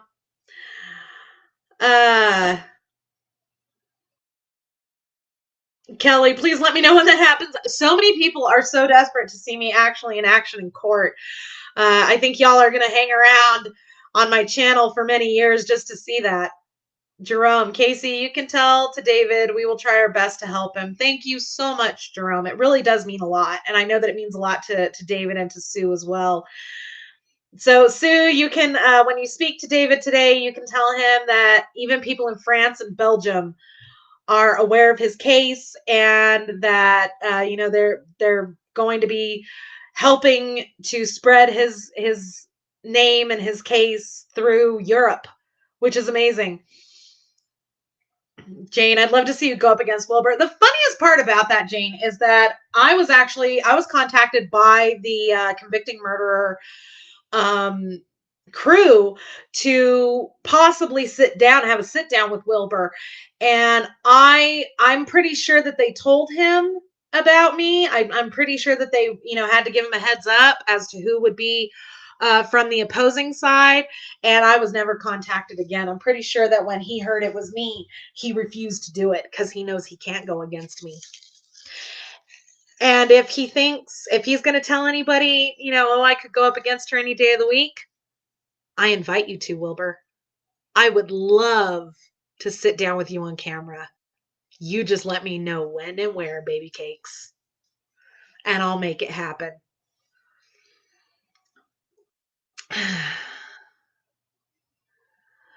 Karen, okay, I have to go there. In law school, if you learn one thing from Ken Kratz, what would it be? Can you clarify that question? Kelly, can you post his address? If you scroll up, Kelly, Sue posted his mailing address. Jerome, I send him good vibrations. Oh, you're so sweet. Tyrena, the man that was also convicted, he didn't appeal. I'm sorry, I can't remember his name. His name is Joe Wilkes. And really, when you plead guilty, you really kind of can't appeal. He has retracted. He has retracted his confession, but apparently nobody cares.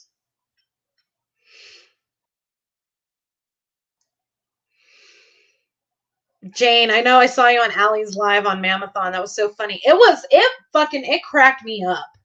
I gotta be honest here. It cracked me up. All right, kids, I think I'm gonna go until 10:30. So that's in about 19 minutes. So we've got about 19 more minutes. I do have some homework I've got to do, and I go into work at 3. So, get your questions going. Like I said, Vanessa is going to be sending me some information on the website here pretty soon. I'm so excited for that website to get up and running with the case file so you guys can see what I see, all of it. I have posted it before, but I'm going to post it again. The link to my Patreon.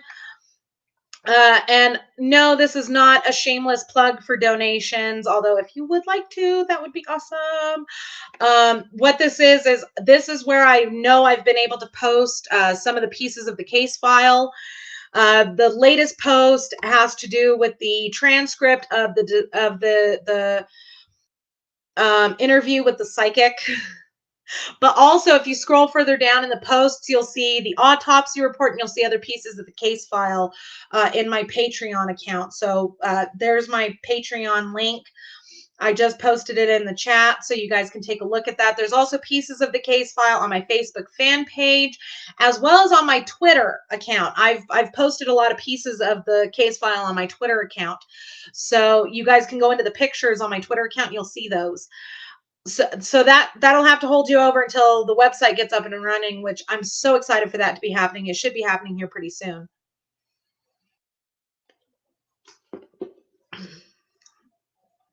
Let's see. Karen, she says, is there anything you can learn from him? Yeah, how not to be as a lawyer. The man has no idea what the fuck he's doing. And the only reason he's gotten away with 90% of the shit that he's gotten away with is because he had the judge in his pocket.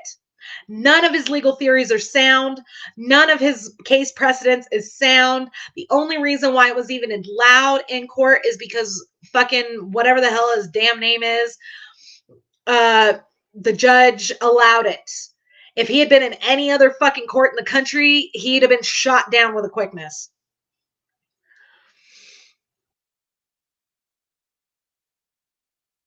Tyrena, can we read his confession?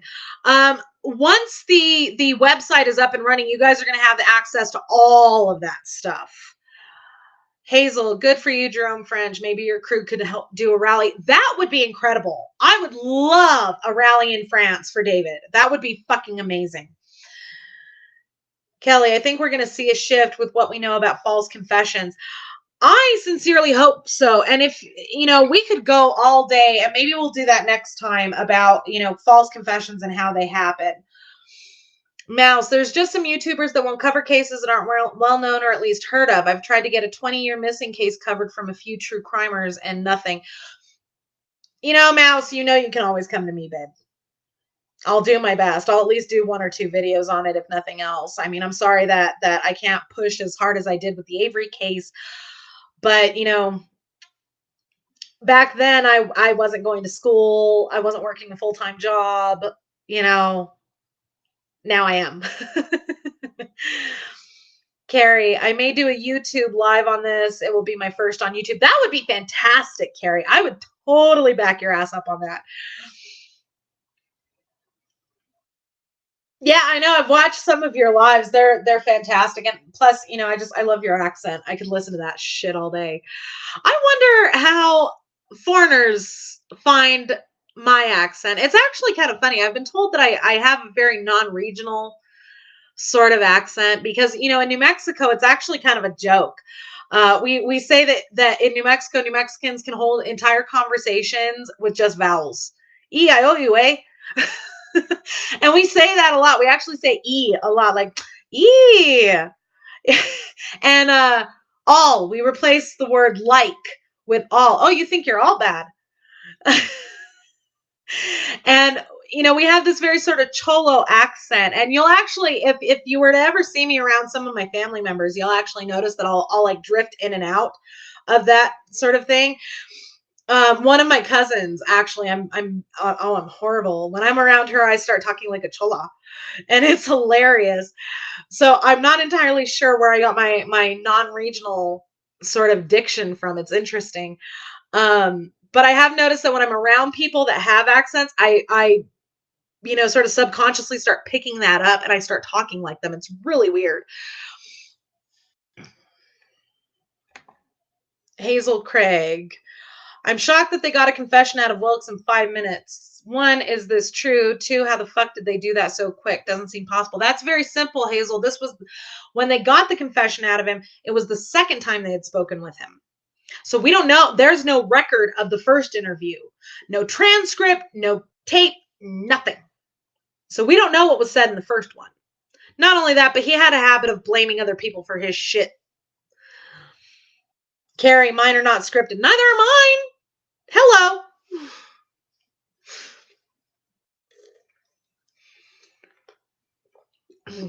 13 minutes left on this live, peeps. I really do hate to go. I like doing my lives. I like talking with y'all.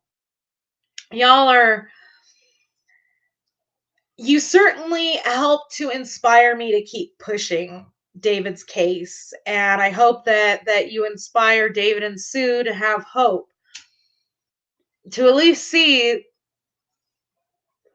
that it's not just me who sees them. I can only imagine what it feels like to be an innocent person convicted of a crime that you didn't commit, sitting in a little 10 by 10 cell,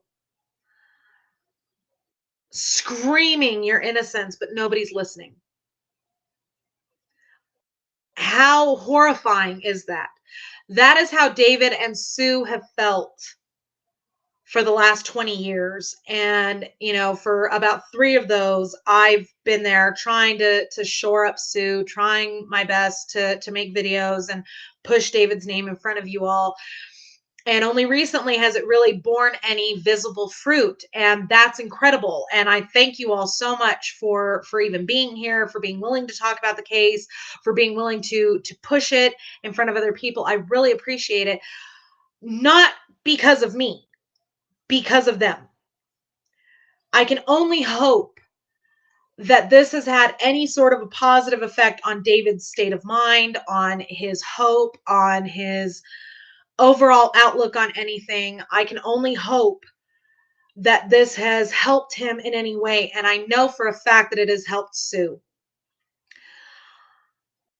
The fact that you guys are so passionate about this case as you are now gives me hope, because when the website is finally up and running and you finally get to see it and you finally get to start reading through this entire shit show, you are going to shit. You are going to lose it, because just the little bit that I've talked about has stirred this kind of passion in you. Wait until you see the real thing. It's appalling. There are not enough words in the English language for me to express to you the full what the fuck that this is.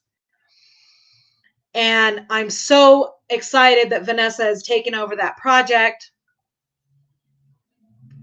And I can't wait to see what she has.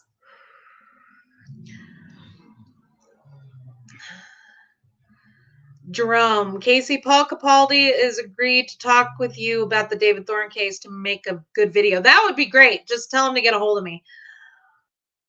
Carrie, yep, they played David and Joe against each other. Absolutely. Carrie, I'm a special needs parent. I fight daily for my kids. So this is the same to me, in it for the long haul. And I love you so much for it, Carrie. I really do. Jerome, Casey. Yeah, I saw that. I am so excited about that. Thank you so much, Jerome. Paul is from Scotland. I know. I've spoken with Paul a couple of times. And I absolutely love talking to him.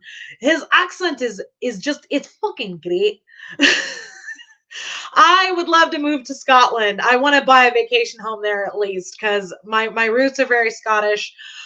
This is fake, but I actually do have a lot of red in my natural color, and it's from the Scottish side of my family. Um, but yeah, I love Paul, and I love talking to him.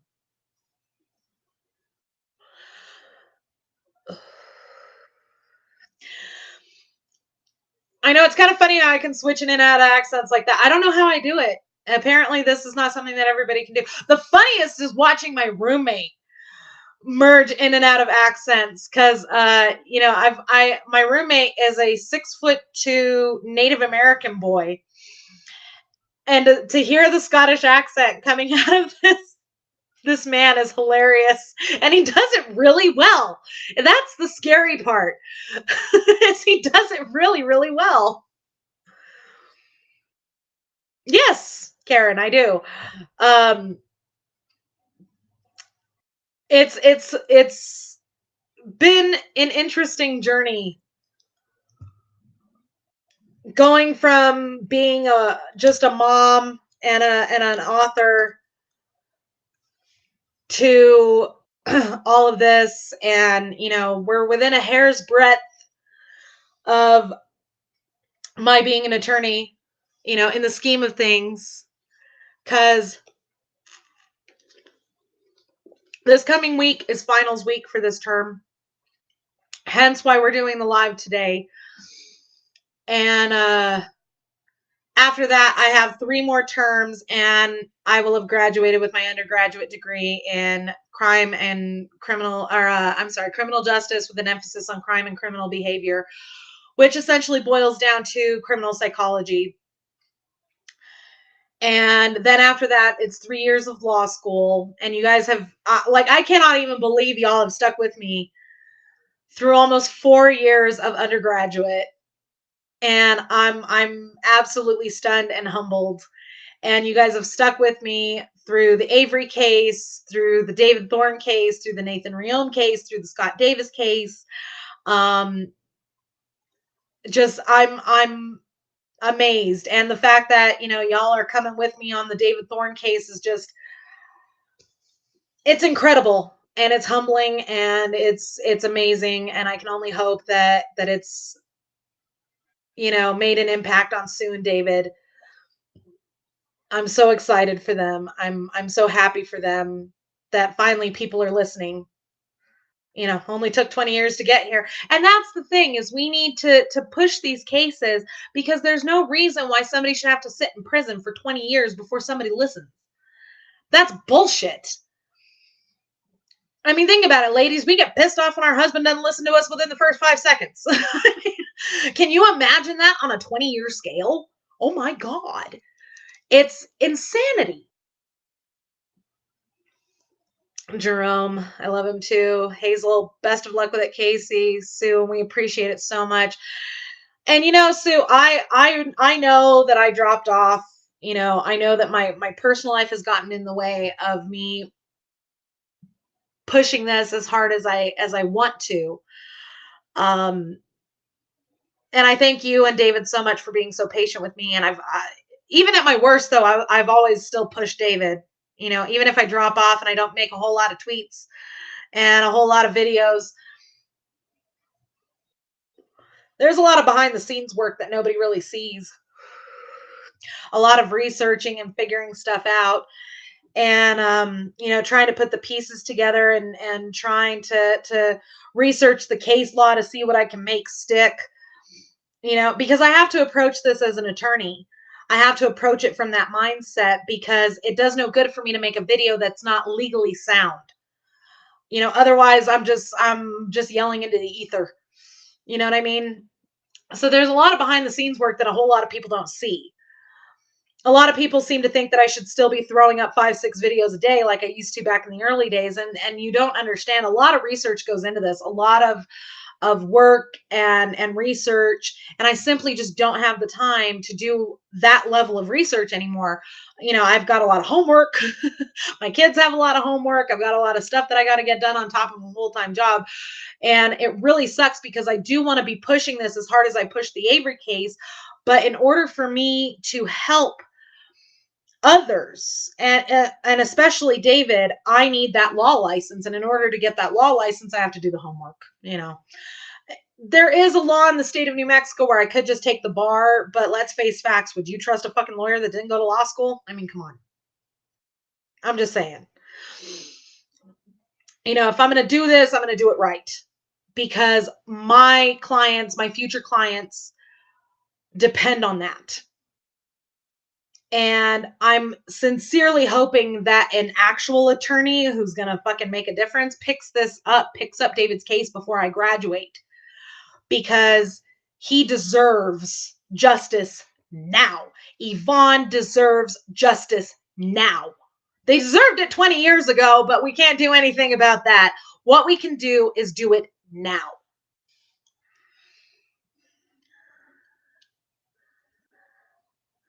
Carrie, I'm learning your processes and procedures while being a full-time caregiver and do post-conviction advocacy too. And she does. And here's the thing about Carrie. She is the mother of children blessed with autism. And, so she's got all of that. And, working through the national healthcare system there in England and trying to get them everything that they need and whatnot. And then on top of that, does wrongful conviction advocacy work for American cases, a whole different legal system than what she knows at home. I mean, she's superwoman. I mean, I bow down to you, Carrie.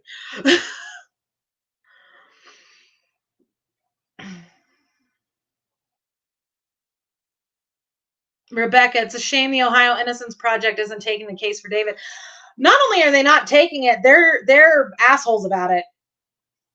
They really are. Jerome, we can maybe make a marathon for David with Paul, me. I would love that. Let's talk about that. Jerome. I would absolutely love that.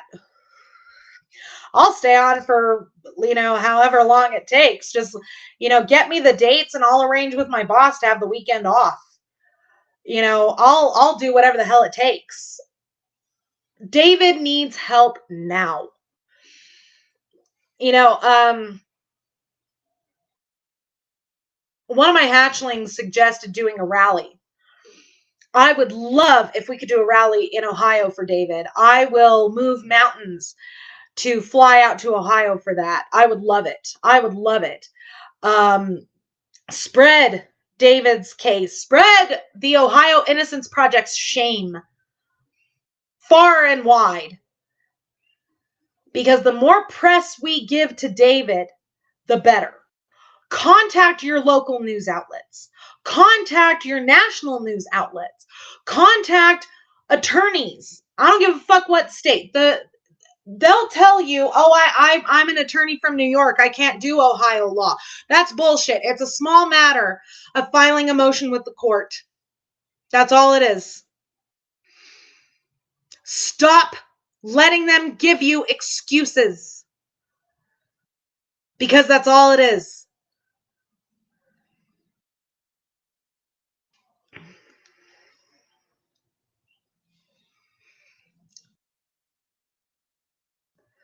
Thank you, Jerome. I appreciate that. All right, kids. I hate to cut this short, but I do have homework and I do have to get ready for work. So I love you all. Patreon, I'm going to go ahead and put this up one more time for y'all. It has a lot of pieces of the case file. This is not a shameless plug for donations. But, if you want to donate a little something, that'd be great.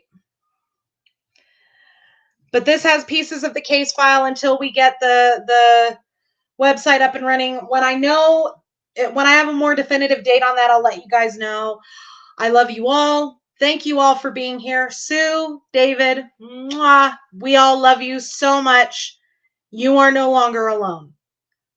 And that's the best part of this. Thank you guys. Push David. Push his case into everybody's face. Find me on Twitter, Mama Phoenix 6. I have more pieces of the case file there. Find me on Facebook under Casey Oliver, aka Mama Phoenix. I have more pieces of the case file there. And thank you all so much for joining us today. I love you all.